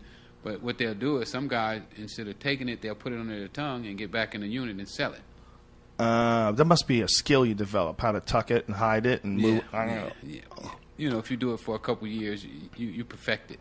Is there anything that people would be surprised that you could get in jail? You can get cell phones. You can You can get anything in jail that you got on the street if you got money. Really? Yeah, pretty much anything. Cocaine, heroin, Oxycontin, crystal meth, everything is inside the jailhouse. I would have been The like jail is PlayStation and I'll just like something to make it easier, just to wasting my time in Can jail. you get a steak? Yeah. Like just a steak, a hot steak. Well, the jails now give you PlayStations. Are you serious? Yeah, Oh, yeah. that's not bad. Yeah, they have it in the library. Yeah, but if you lose, you have to suck someone's dick. It's all the old games too. It's the ancient Pong. You get Pong. Yeah, Madden 2007. One controller too. You guys gotta share it. So could you get a steak? He was asking. Can you get a fat steak? Yeah, you can get a steak easy. Really? Yeah. Because they have steaks for the guards. No, the funniest, Oh, okay. funniest thing ever is when he responds about, like, I heard about Rick Ross, so I get on the phone. It's like, how do you get on the phone? Wait, hold on, you're in jail. So he said it like it just happened instantaneously. Like he just jumped on the That's phone. funny. Yeah, you can get pretty much anything in there. They got guys in the kitchen that will cook your meal just the way you want it every day. Really? But you got to have money. Right. This How is much? not- How much does it take to get a steak? Probably like $5. Really? Wow. Yeah, for a plate. That's nice. But it's hard to get money in jail, or can you got to bring in money? I don't know Like, if you got money on the say for instance if your people got money on the streets. they can donate it to you. No, they just send it to your books, or say for instance, the guy in the kitchen who cooks, he knows you, so he gives you credit, and then you can just tell your people, hey, this is the guy's name, this is his booking number, send him $300, Oh. and that'll cover you for the whole month, Damn. or 2 months, or 3 months. So whenever you come in the kitchen, he just automatically bring your tray. Does anybody have it They call like it that? contracts. Contracts. Does anybody have it like that scene in Goodfellas where they're in there cooking, they got a razor blade and they're chopping up the garlic and they're frying steak? Does anybody have it set up like they have like a cell that's pretty badass? Damn, No. Well, you know what? Wait a minute. They do fix themselves up. Yeah? But not with outside stuff. You know, they might have an outside radio with outside speakers, stuff like that there. Maybe a blanket, that comes from the outside. But you can't have a bed that comes from the outside. In Goodfellas, they had like a whole apartment in jail. Oh, no. They were walking around with slacks on and shit. No. You can't have that in the feds. They're going to make sure everybody has the same bed. Oh, okay. Some guys have special mattresses. Special mattresses? Yeah, you can get a special mattress. Tell them about the last day before you left, when all your guys come in and sleep in your cell. Oh, yeah. Yeah, they stayed.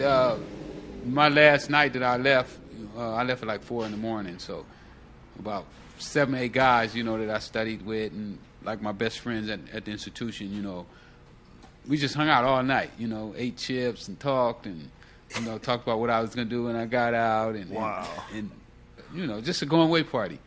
That sounds like you were a loved guy in there, man. Oh yeah. I had a lot of love in prison. It's crazy because even in prison, when I play basketball or something like that or football, and people want to foul me hard, the guys be like, "Man, you can't do that to Rick."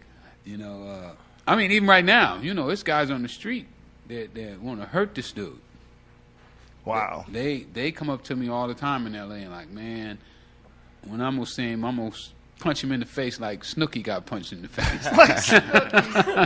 You're gonna Snooki him. Yeah, I was went by a gym a couple weeks ago, and this guy came up to me and he's like, "Big homie, when I seen, oh man, it's on sight." I was like, "Huh?" I was like, "No, man." So I just get a lot of love, because the people know my heart. They knew that even though I did something that was wrong, it was out of ignorance and not on purpose that I did what I did. Well, your story is very fascinating, and for the people that didn't hear the first time you were on the podcast, you were a really good tennis player, and you essentially, I bet you are. You look like you're in great shape, but you essentially had nowhere to go outside of high school because you couldn't read. Yeah, couldn't read. You couldn't go to college. You couldn't. You stuck. Crazy. I stuck myself. I mean, and what me and Antonio found out is like 65% of the guys in prison can't read. Wow. So that would be one of the first things to do to combat prison. Okay, let's make sure we teach all these guys how to read. They don't teach you shit once you get in there, right? Nah. You had to force yourself. You had to learn yourself. Yeah, I had to learn myself. I had a life sentence, so I had a great reason to learn how to read. And my lawyer was like, "Well, I'm not real motivated. You don't have much money." Wow. So I'm not. He really said that to you? Yeah, he told me that. He really said that to you. I'm not real motivated. You don't have much money. And you know what? He also told me something that may be the best thing that he ever did for me in my whole life. And he told me these words here. He said, "Anytime somebody else wants for you something more than you wanted for yourself, then you're in trouble." So what I took from that is that he was telling me that if I was dependent on him to get me out of prison, then I was in trouble. So I took matters into my own hand. Only 1% of people ever give back a federal life sentence, and for 6 years he had one. That's amazing. It's an amazing story too.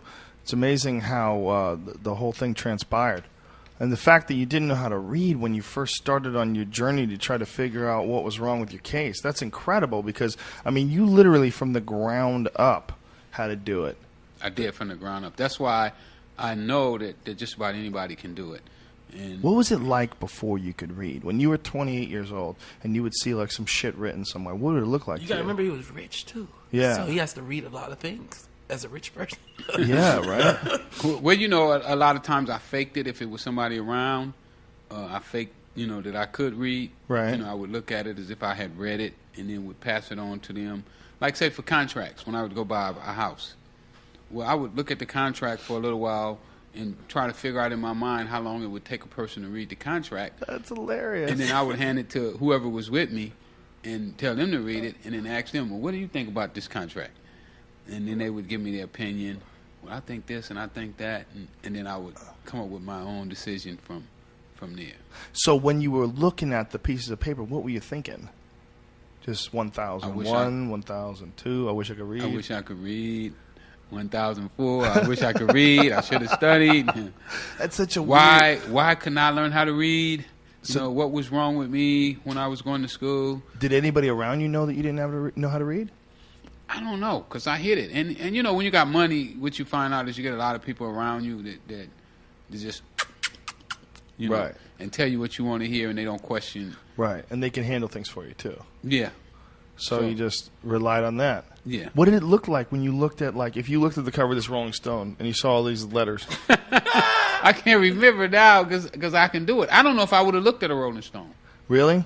I don't know if I would have, you know, I mean, when you can't read, you know, why are you going to be looking? I don't think I ever tried to read a magazine until I got to prison. Did you, like, when you see it, do you remember that if you recognized the letters? I don't know if anybody in my family had a magazine when I was growing up. I mean, a magazine wasn't something that would, I mean, who in my house would have bought a magazine? My mother wouldn't have. My brothers, you know. Is there any books? I don't think so. What kind of books would have been in our house? You know, my brothers was in the same position. You know, my oldest brother can't read. Wow. Even right now, he has problem reading.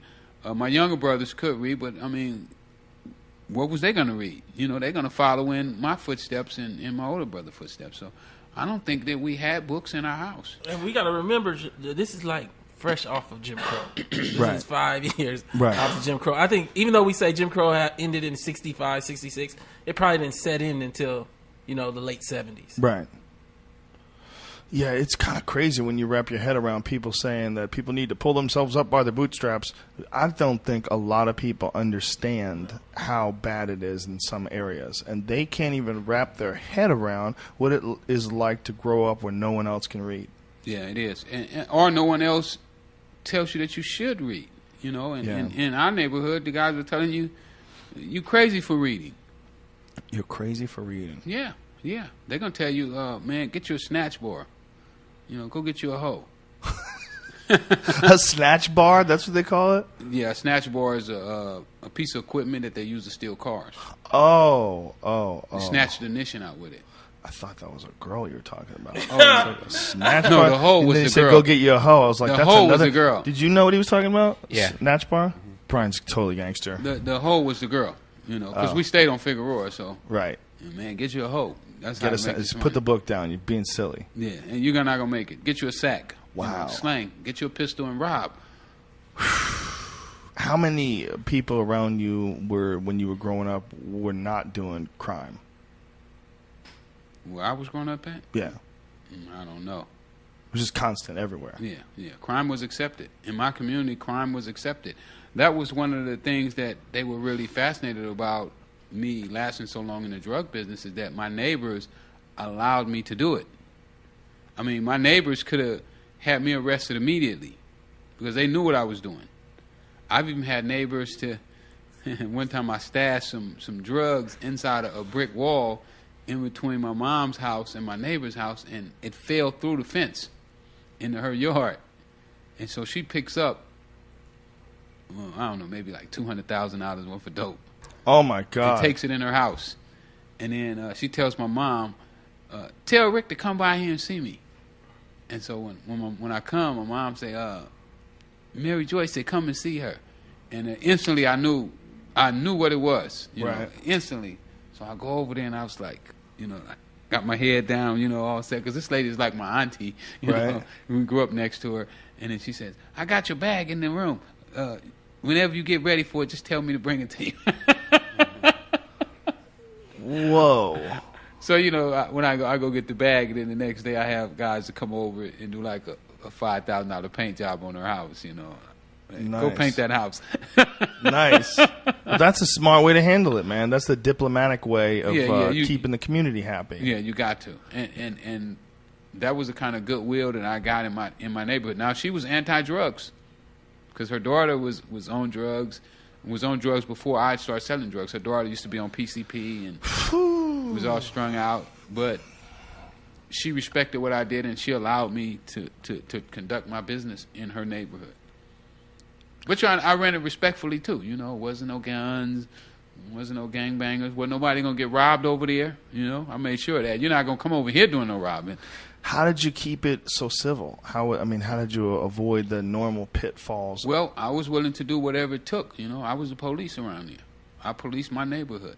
Wow. You know, you do something around here, you know, I'm gonna deal with you. That's amazing. Like, how much of an area did you control? Los Angeles at one time. That's amazing. I mean, you know, if it was a time, man, when a certain set of the Christian Bloods would get into it and they would come and report to me, man, you know those guys did such and such, and we gonna retaliate. Hold up, let me go talk to them. Wow. So, you know, and a lot of my guys said that I really put on the first peace treaty, you know, because for the first time that we ever saw, man, it was Crips and Bloods selling drugs on the same streets. Wow. And I mean, you know, money will make you work together. You know, money will make you work. Is that what brought the Crips and the Bloods together? No, Is that what ended not the time when Rodney King happened. That's what brought them together, Rodney King. Yeah, but they had been working together before that. They had sold drugs together. Crips and Bloods had sold drugs together in the 80s. Oh, I see. And Rodney King, he recently passed away. Something drug related, wasn't it? He drowned or something like that. Yeah. Got too high. I don't really know what it was. Yeah, that's what I had read. It was in his system. He had a lot of stuff. It's amazing that that sort of opened up people's eyes to what the fuck had happened. You get pulled over by the police. Like, a lot of times people, they had only heard with a camera. Stories. Yeah, but whoever sees it. I done experienced it. See all these scars in my face? Yeah. That's flashlight therapy, baby. Oh, shit. Yeah, I done had the dog bite me up while I was handcuffed. Oh, God. I got the boot marks in my back, you know, where they stomped me, and oh, man, I done been through it. I was Rodney King like 4 or 5 years before Rodney King. Most people who have never seen that before Rodney King had no idea that could go on. Unless you saw, like, the video from the Chicago, was it the Democratic Convention in the 60s where the cops beat the fuck out of those kids? I know what you're talking about. Yeah, there was some convention in the 60s where the cops just beat the fuck out of these kids with clubs, and it was horrific because it was on TV and people got to see it for the first time in the news. It was before Kent State when they shot those kids who were protesting the Vietnam War. Yeah. And it was one of the first times, but then the Rodney King one was like a recent one. You know, it wasn't the news doing it. It was one of the first ones where people with a camera, because the whole camera thing was like a fairly new thing, where a regular person would have a video camera. Before, you would have to be a guy like making movies or some shit. Right. But it got to the point where the technology got to the common person could have a video camera, and then boom, they could catch someone doing something heinous. Now they got guys in South Central that got little cameras that they strap to their chest and walk around with it. And I forgot what they call them, but they have them on all the time. All the time. And they say that's the way they keep the police off of them. Brian has glasses. I have glasses and a pen. It looks like a big pen, but it does HD. Oh yeah. Yeah, you can just set it down, and record HD and. Yeah, they have that spy shop where that's all they specialize in, like shit that you can like wear, hats and stuff that film and things along those lines. Yeah, I was with a guy the other night, and he had this thing, and I was like, "Man, what's that on your chest?" He said, "Oh, that's my police camera." He said, "They can't cut it off either." Cops got busted recently slamming some girl to the ground, picked her up and slammed her twice. You see why she got pulled over though? No, she got pulled over for a cell phone ticket. That's it? Wow. Yeah. Oh my God. It was a cell phone ticket. Oh my God. Those cell phone tickets are, they're saying that's like $120, but everyone I know that has got one, it's been like $800, $900. Why is it that much? Court fees or something? Yeah, like there's all these extra bullshit charges to it and stuff. What? Yeah. Damn.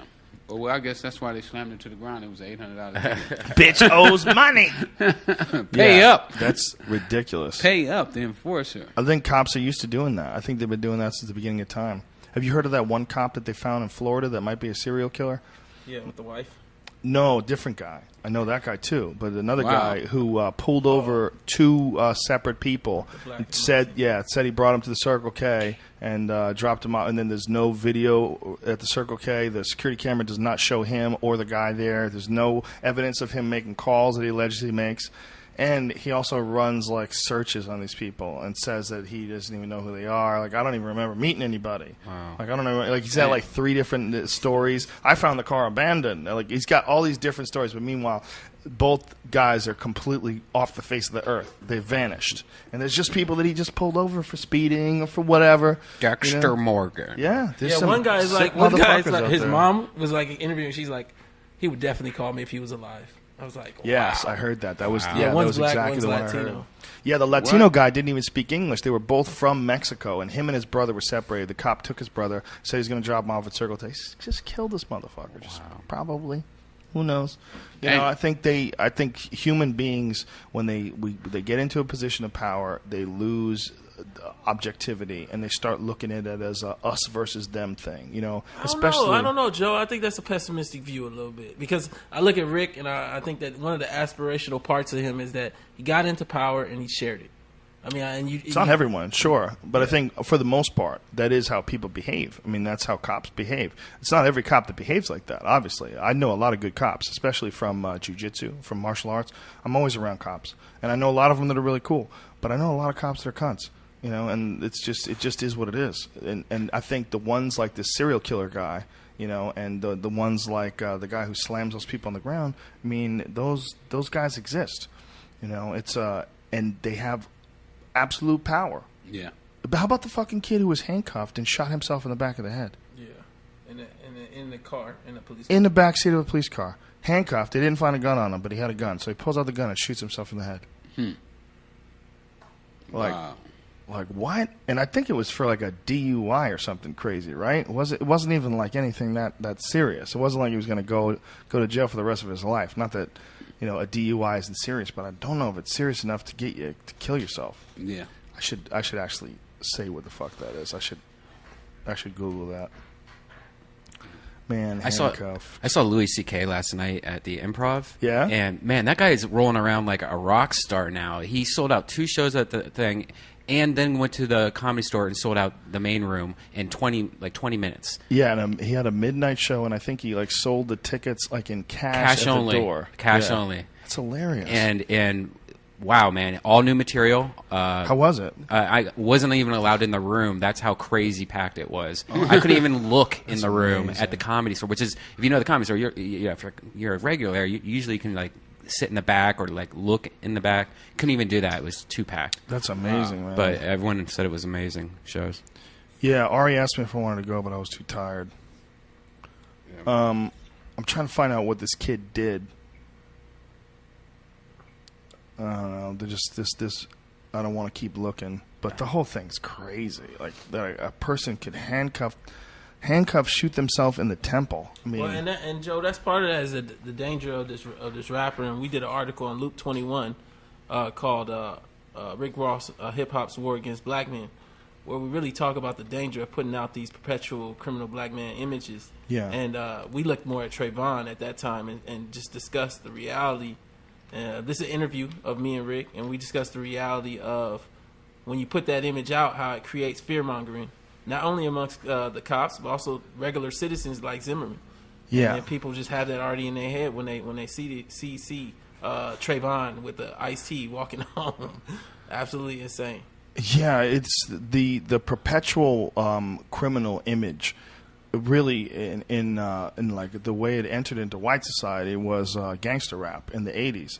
Because before that, it's like there was never any entertainers that would brag about being criminals. Like that shit didn't exist. No. It never existed. In rock and roll, there was a little bit of like, I shot a man in Reno just to watch him die. I mean, that was about as crazy as it got.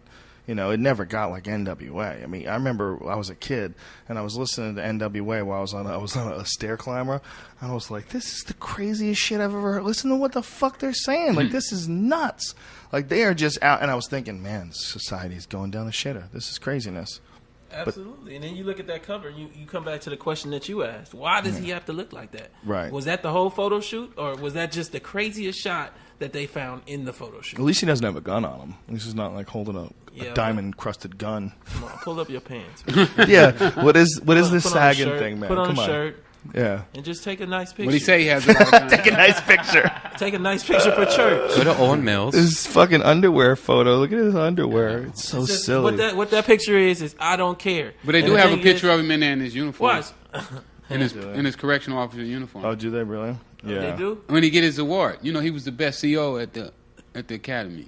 The best. What do you have to do to be the best? Perfect attendance. That's what you got to work for. Get a guy that got an extra stamp and an extra soup. Oh, yep. There's a picture of him. A Oh guy, my God, a guy it's that kissed his hilarious. girlfriend too long on the visit, and you bust his ass and put him in the hole. Is that what he does? Yeah, Or they rapping over there, and then you. you break up the rap group and steal all the lyrics. Oh, give me all those papers. Do you think he stole lyrics from people too? Oh, absolutely. For sure. Yeah, he doesn't write his own music. Is there a lot of rappers No, in he's jail saying- that are talented guys that are stuck Oh in there? yeah, Really? I would guys in jail imagine. got stories. You know, they been there. Can you zoom in on that? That's him with his outfit on. Yeah, and you see it live. That's so ridiculous. It's so strange to see. Why didn't a he put that guy- Why didn't he put that on the cover? No, but look at the cover, and then look at it's two different people. Yeah. It's two different people. That beard does look like Ali G in The Dictator. Ah. Yeah, that beard looks. Brian, see if you can pull up anything about his beard being. I fake. tried. I tried looking for it. Nothing? Yeah, I didn't. Shit looks fake. I'm going with it's fake. Even if it's not fake, who cares? The whole thing is silly. It's silly and ridiculous.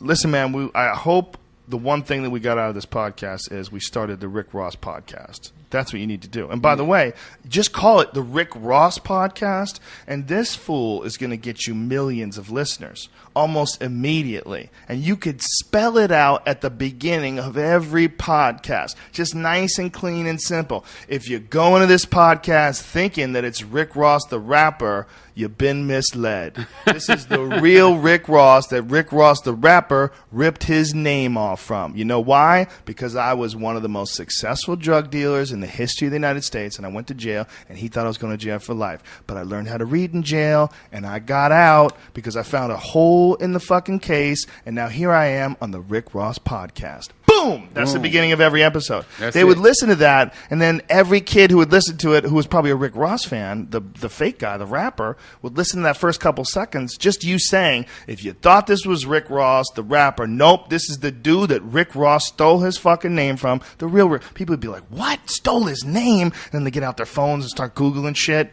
That alone might take this dude down. Or at least get him to pay. Yeah. Well, we got a lot Calm of pressure something. on it, man. I mean, we every time he comes out with something, if you really search the internet, like that Rolling Stone article came out on that Friday, Right. and we did a release, a letter. Rick and I sat down. I got his ideas, and we did a letter. And for the whole weekend, when you searched Rick Ross Rolling Stone, you can search it right now. Check it on Google. If you search Rick Ross Rolling Stone, like the top replies are our stuff. And look, like if you just do Rick Ross, your thing that comes up news for Rick Ross is you. You know, so like people like that are searching for him automatically see the number one news thing is a interview with you. Show him Rick Ross Rolling Stone on Google. The whole thing's crazy. It is. America's crazy, though. America's crazy. It's definitely bizarre. You got a phone call to make? Right? He's gonna tell you how to find the beard. Oh, okay. The fake beard thing? That's funny. He's determined to let the world know about this fake beard thing. No, that's my trademark.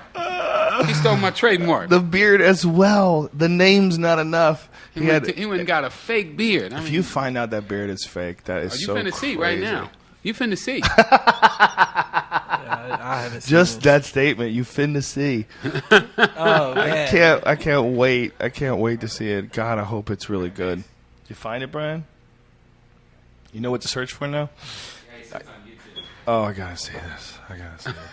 A fake beard. Come on, son. That's ridiculous. Yeah, that's gonna be the rap right That's there. ridiculous. But the internet levels the whole playing field in terms of, like, even if mass media doesn't want to cover certain things, what the internet allows us to do is immediately put pressure through.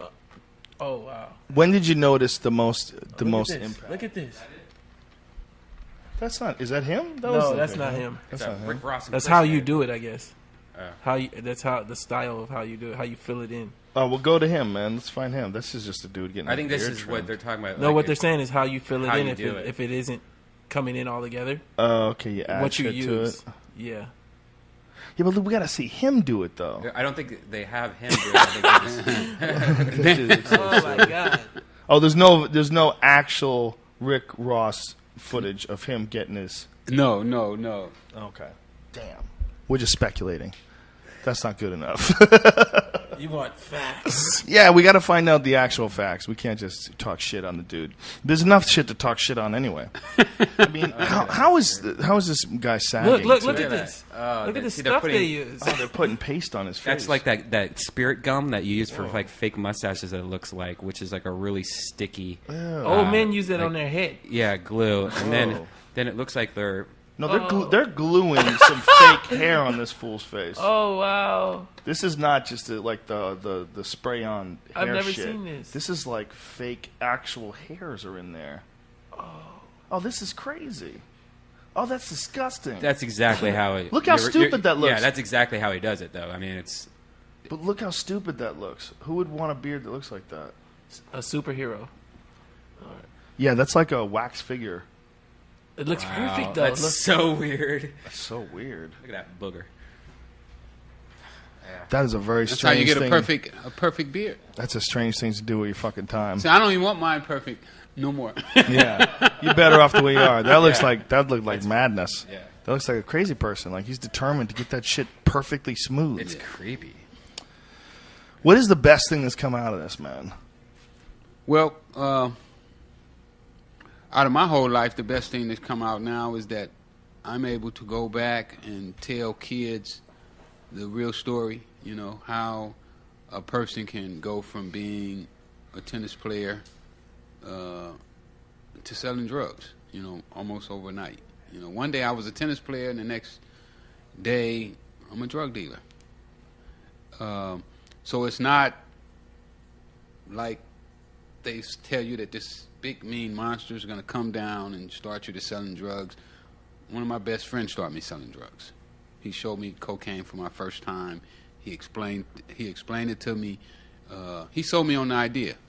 And what I think is so important that these kids know that that's how you're going to get induced to drugs. Not by some stranger, not from Rick Ross, the drug dealer, is not going to come down and introduce you to drugs. You know, it's going to be somebody close to you.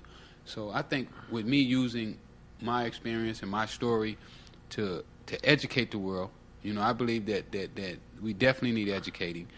And that's what I'm doing now. You know, we're doing a documentary called Cracking the System. We still underfunded. Doing it with Mark Levin.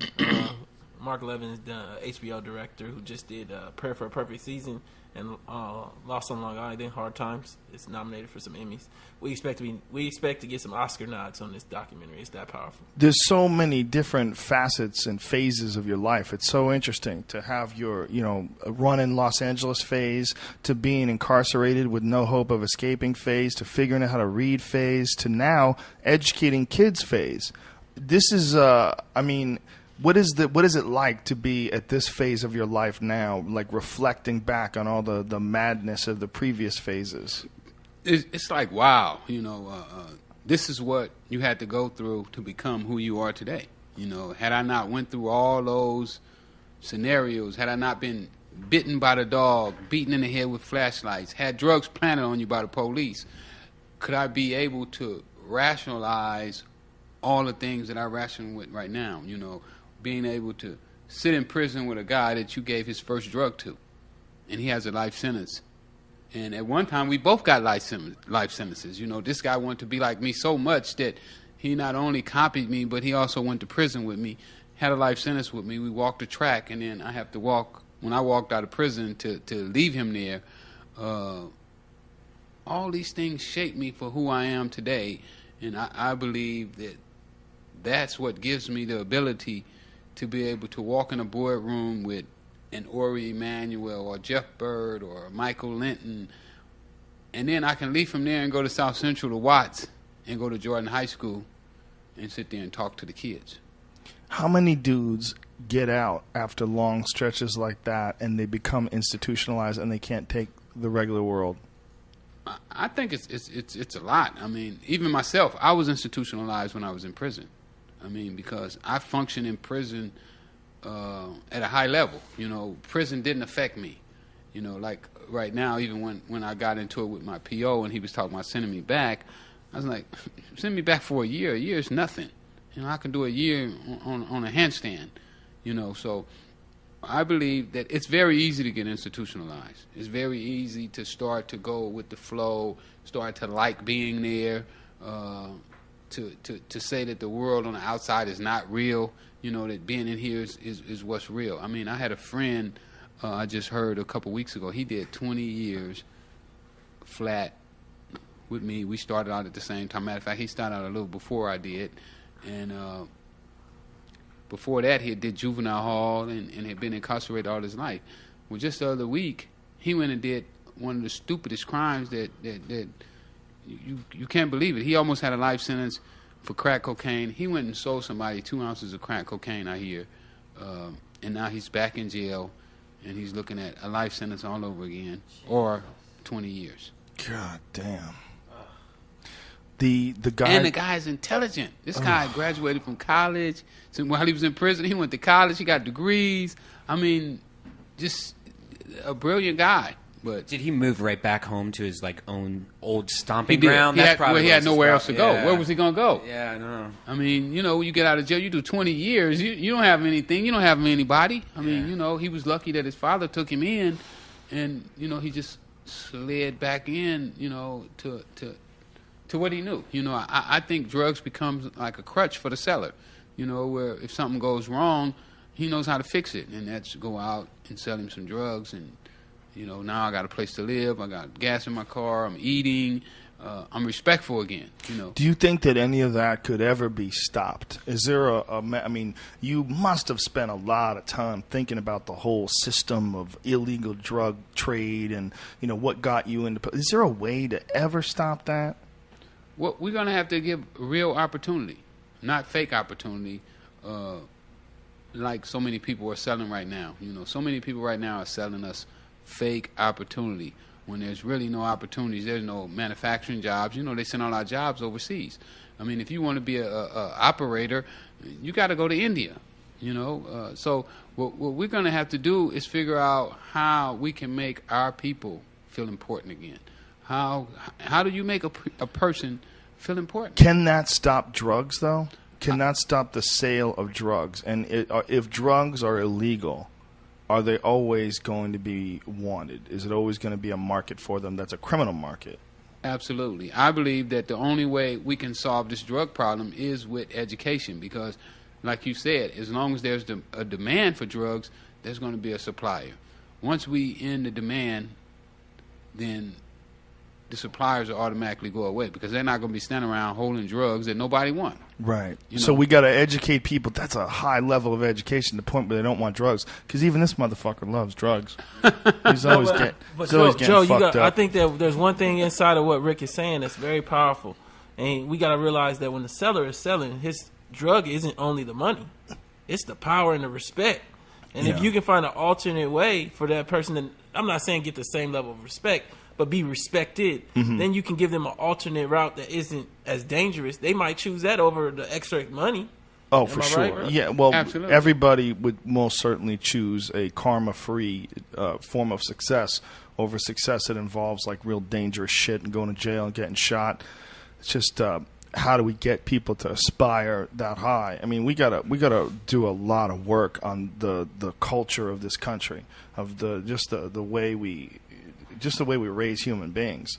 I mean, all of this from Snooki to this ridiculous nonsense that we feed each other. It's like, it's okay if it's just you at the airport picking it up and laughing, but it's the people that actually get influenced by that, influenced by this ding-dong culture of nonsense and fake drug sales and fake shooting people. It's like, what are we promoting? Like, what the fuck are we doing? Is it just a mad money grab? And these people do it with no responsibility. Exactly. I mean, they don't have any responsibility. I think that if you allow a magazine to put a guy in there who's saying that I sell drugs, they should be held accountable for that. I mean, because all I did in selling drugs, let me tell you what I did in selling drugs, really. because I didn't manufacture the drugs. Right. All I did was got the drugs from one guy and hand them to another guy.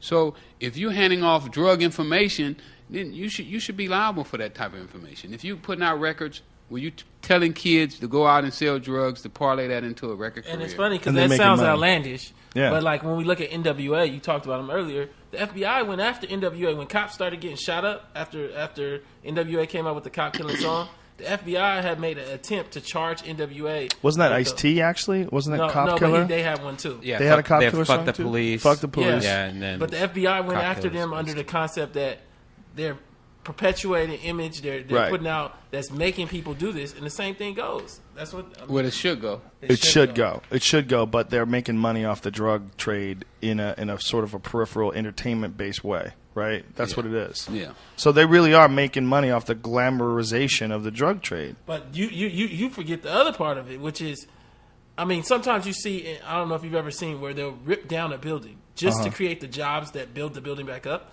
What they're making money off of now is actually ripping down black men's lives in some of these cases. Because like, what's happening is these black men come out in these areas, and I'm a former prosecutor here in LA, and these black men are born into certain areas where they're crime riddled, they're drug infested, and then essentially they go out and they sell the drugs, and instead of fixing the drug problem by saying we're not going to let the drugs in the community no more, what they do is then push them into prison. But you got to remember, it's not just pushing them into prison. There's jobs all along the way, which is like somebody got to type in his name. Somebody got to file his paperwork. Right. These are jobs for everybody else other than the black people that get to basically manage this destruction of this man's life. Yeah, there is unquestionably a whole industry involved in keeping people locked up. There's an industry involved in going after people. There's an industry involved in even making sure that people continue to commit crimes. Making sure that things that shouldn't even be crimes stay crimes so that you can keep people in jail. And that's hard for people to accept, especially those no-nonsense Mitt Romney-loving dudes. Yeah. Oh, that's not the way things work. You're a crazy conspiracy theorist. But no, that really is the way things work. We're going to pay $40,000 to keep you in prison, but we're not going to give you a job where you can make $18,000 a year, and then you won't commit a crime. It's crazy how many people are in jail. And I don't think most people understand that the numbers in America are higher than anywhere else in the world. This is the crazy part, is the numbers in America right now are about 700 per 100,000, like the highest that you've seen basically in the world. But the highest rate ever in a recorded nation is about 800 per 100,000. That was in Russia during the war camps. During the African apartheid, for the Africans that were oppressed, it was like 852 per 100,000. For black men today, between 25 and 35, it's 10,000 per 100,000 that are in prison. Holy 10 times shit. the highest rate ever. And the thing is, it's not even part of the DNC convention at all. No discussion of it as a platform. So you have all these, when you watch the convention, and funny enough, this is no degrade, but it's a lot of African American women. Well, if your father or your brother or your uncle's in prison, you should demand that that's part of their platform. How is that not part of their platform? Like that they address why all these men have went to prison for nonviolent offenses for as long as they have. Yeah, when the numbers are that high, it seems like that's a social epidemic. Yeah. It's an epidemic. They have to figure out what caused that situation and treat it like an outbreak of a disease. Like there's something fucking terribly wrong in this one area. What was the number again? 10,000 per. It's 10,000 per 100,000 for black men between 25 and 35. Overall, it's 5,000 per 100,000. So that tells you the old ones aren't going to prison as much as the young ones. It's a scary number. That's a terrifying number because 10,000 for 100,000. That's 1 in 10. Yeah, 1 in 10. That's insane. Yeah, 1 in 10 in jail. That's not even counting the ones that are cycling. That doesn't even make sense. That seems like it's impossible because you think about it, how many people are actually in the hood. It's not all black guys are in the hood. So a lot of black guys are growing up in suburban neighborhoods. You have to factor in the hood must be way higher than 1 in 10. It's probably 50%. It's probably something nutty like that. And don't talk about unemployment or something like that. You know, when they talk about these numbers like 15% or I think like it's 50%. That's not me. Well, that's you know not what the number numbers are. They're only in people who haven't been looking. When people stop looking, the numbers don't show up like anymore. my brothers, they're not looking for jobs. They don't even count on unemployment. I mean, I don't understand unemployment rates. I don't know. I don't understand how a president can create jobs either. When they talk, we've created 100,000 jobs. Like, what did you do to create jobs? He legalized something. Yeah, man, that's it, right? Yeah, no shit, man. It's a strange world. We have to figure out a way to make it profitable for evil companies to make people smarter and clean up crime. If we could figure out a way to take Halliburton out of Iraq and have them rebuild South Central, make it a $1 trillion contract to rebuild fucked up areas. Wouldn't that be an amazing way to use resources? Absolutely. I mean, if There's you no think about lithium in South Central, though. there's not, but yeah, if you really believe that's why we're in Iraq, yeah.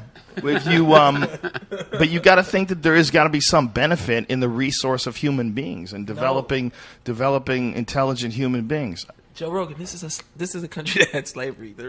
Like, let's be honest. By the way, every country had slavery. Yeah. Every single country. Not only that, most of them still do. I wonder how many countries still rock. I mean, including America. I mean, we're playing games if we pretend that we don't have slavery here, because all people that are here without green cards or working for cash essentially are slaves. All those poor fucks who can't get a green card. You sneak over here from Mexico, man. Good luck. You sneak over here from anywhere else. Good luck. You got to exist, day to day, hoping you don't get found out. You're never going to make more than a certain amount of money unless you do something illegal. I mean, and how many people are slavery in other countries where they take people's passports away and they make them work on construction sites? There's a lot of slavery still going on. They're always busting people here and there for a basement full of indentured servants. It's like slavery officially went away, but it's still, there's parts of the world where slavery is pretty goddamn commonplace. And that's amazing. In 2012, we're that fucked up. Yeah. You'd imagine that was something we could have got rid of. What's amazing when you think of how recent slavery in the United States was. Yes, it is. A couple hundred years ain't shit. No, it's not even a couple hundred years. There was a PBS 65, special. right? There was a PBS special called "Slavery by Another Name." I had Rick watch it. The guy that did the documentary worked for the Wall Street Journal, and what he showed is that while we ended slavery with the Emancipation Proclamation in 1860s. We didn't really end slavery till 1945.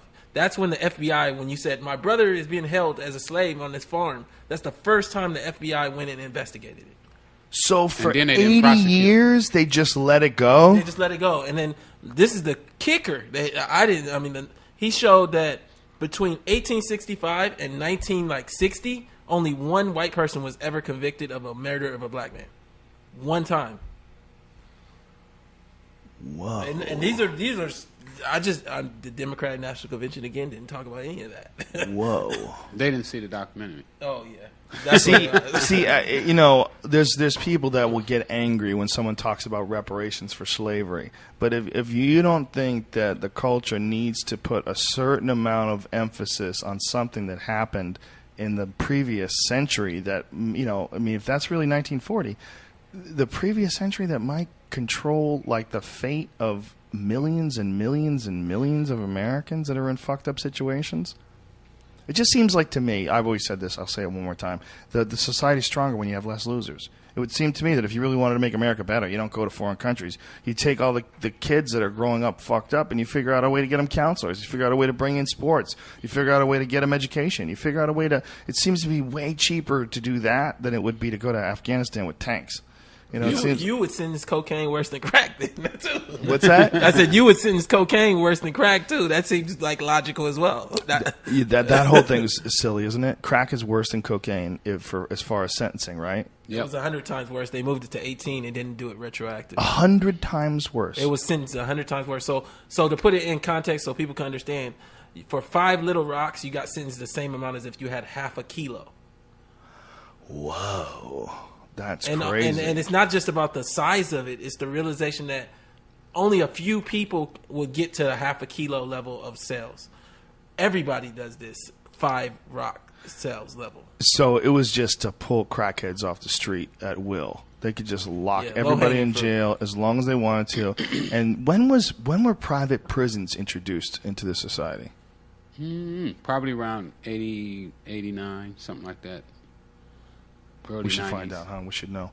That seems like a fucking huge Reagan era mistake. When were private prisons invented? But I know they definitely corrupted the system. When you let big corporations get into prisons, You know that number, like I gave you earlier, black imprisonment in the 70s was like 10%. 92. First happened in the United Kingdom. In 1992, they figured it out. These motherfuckers. Adds a lot of jobs to the economy, though. Yeah. Crazy. Yeah, I guess it does, right? Yeah, you gotta have somebody to process, file the paperwork. You got correctional officers feeding them. Yeah, like William Ross. Somebody got to feed them.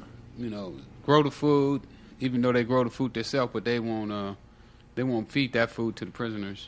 Actually, in the United States, in England, they started in the 90s. But in the United States, they've been doing it since the 1800s.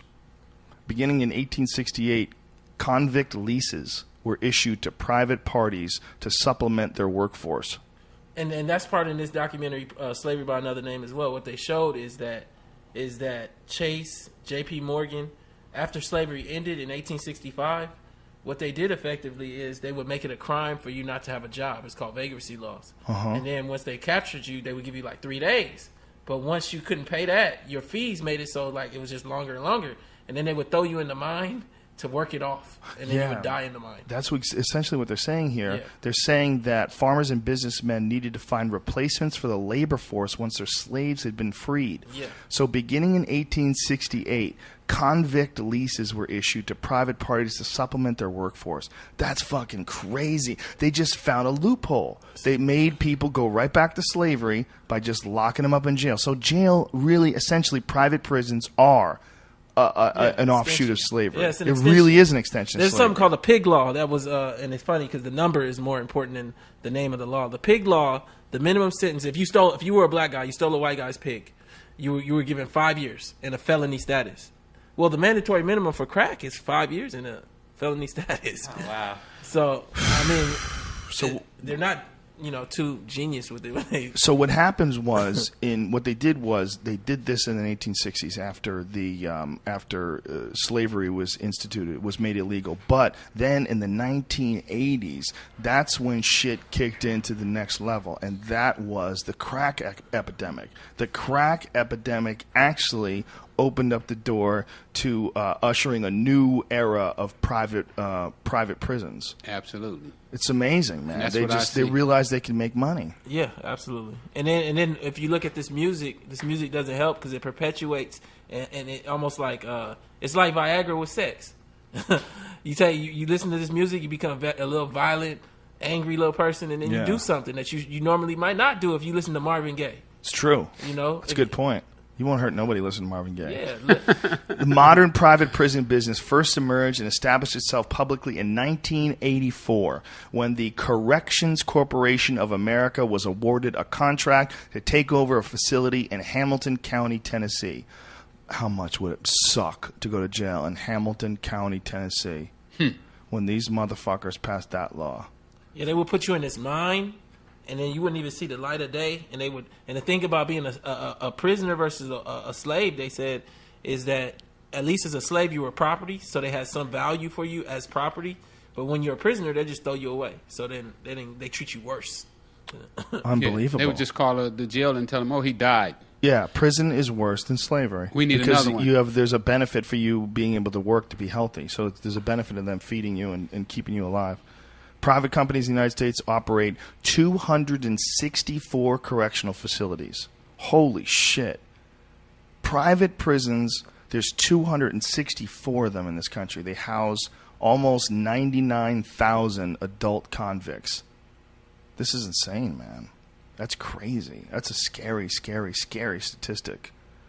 Yeah. It just makes you really wonder who's paying attention to any of this. While everybody's going over gay marriage, what about gay marriage? Like, you need to pay attention to the craziness at the base of our society. Well, look what they did with the crack law.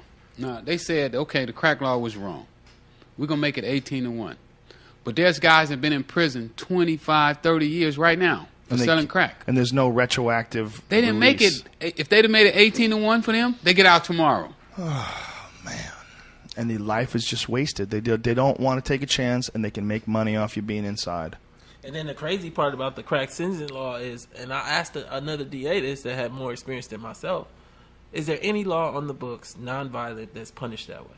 And he said no. I mean, and then So it's a racist law. we met the guy who wrote it. He said that there's no law before or he's in our documentary, Cracking the System. You guys got to check it out when it comes out.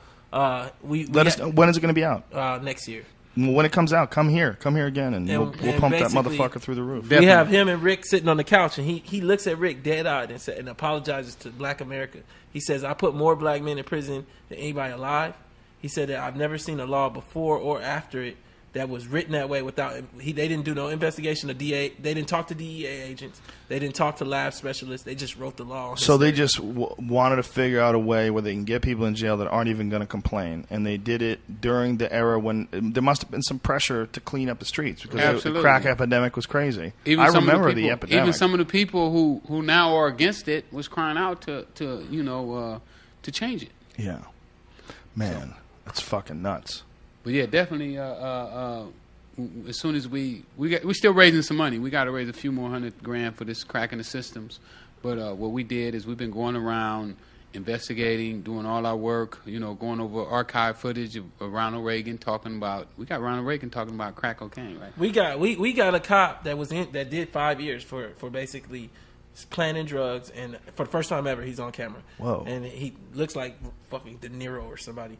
Classic. So we got him basically talking about what drove him to plant drugs and to actually take money. Because you come in, we're talking about 1980. You come into a house with a 15-year-old kid in there, and there's $60,000 on the floor, which is like $300,000 today. Yeah. There's a lot of things that go through your mind. He goes through the process of how you get to the point where you take 150 and you report 150, right? And how his family needed things, and it's just crazy. This doc we're going to win an Oscar with this one. Wow, I can't wait to see it. Definitely come in right before it happens, man. Come in right before you release it. We'll blow that fucking thing up. All right. And one other question: what's the most realistic movie on the drug trade? Is there any realistic movies? That I saw.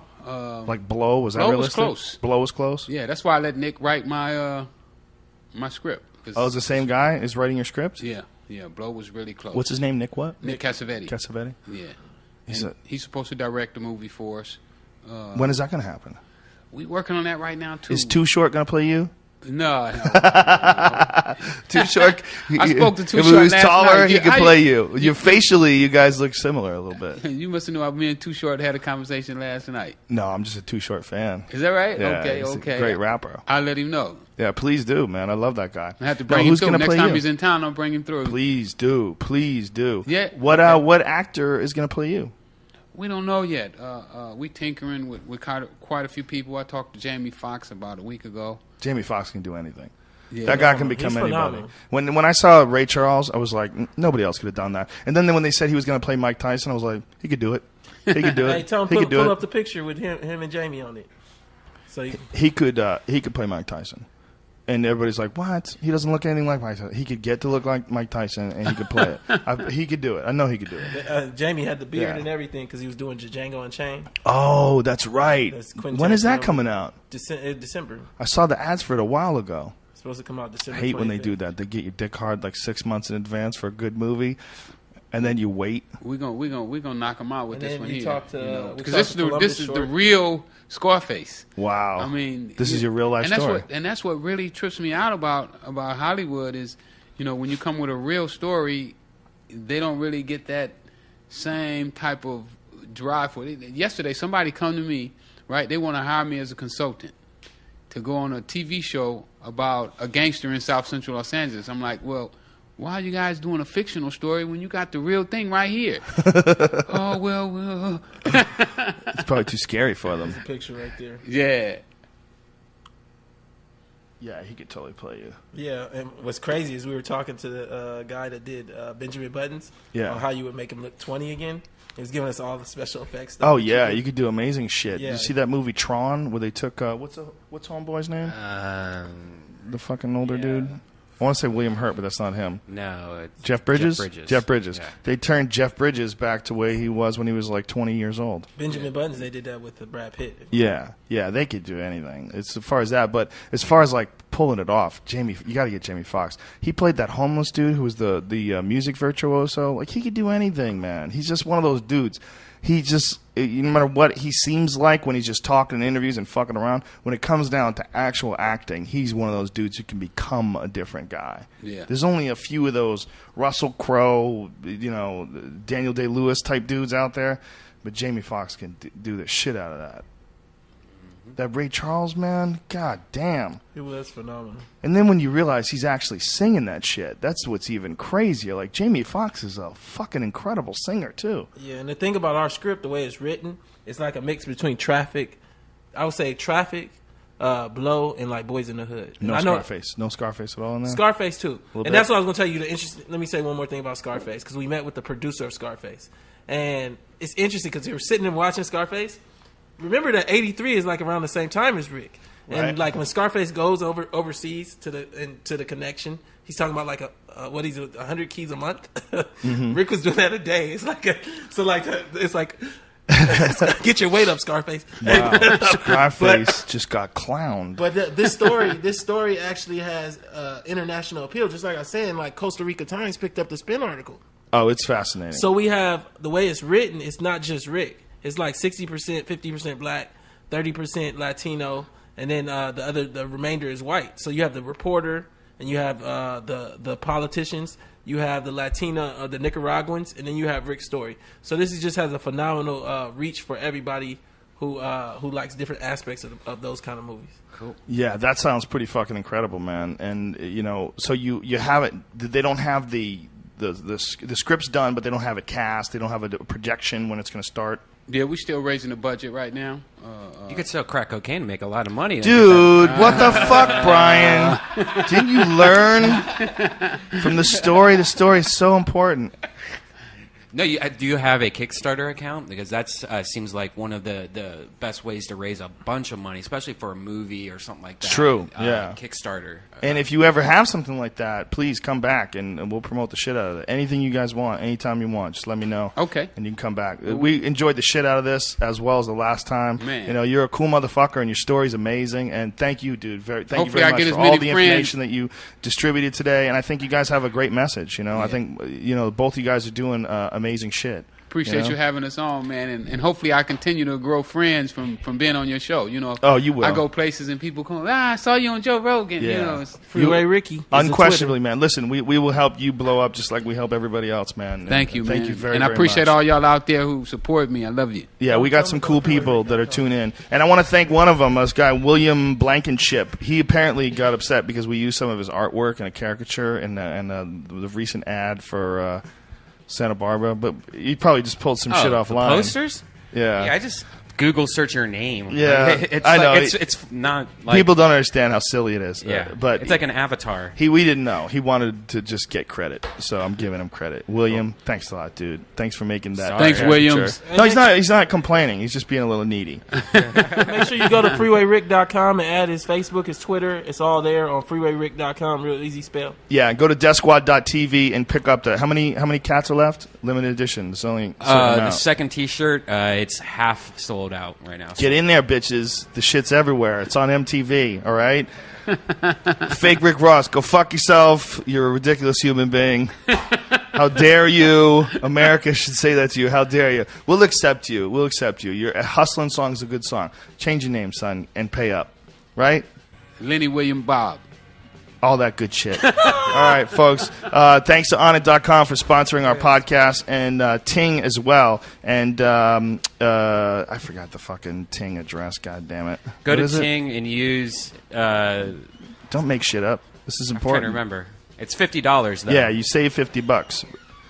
I have a hard time using this Windows shit, man. I might not be able to make it with this Alienware. Okay, here's the actual address. It's rogan.ting.com, and if you use that, you'll save $50 off of a new fat Android phone. The Galaxy S3 is the one I got. Like I said, it's delicious. Love it. And thanks to Onnit.com, go get yourself some kettlebells and battle ropes and Alpha Brain and all that good shit. Use the code name Rogan and you will save 10% off any and all supplements. All right, you dirty bitches. We will see you next week. We got Kat Von D's coming in. I believe Eddie Bravo is going to come in with her too because Kat Von D tattooed Eddie Bravo's grandmom on his chest. It's pretty fucking badass. That's right. That's it. All right, freaks. We love you. We'll see you soon.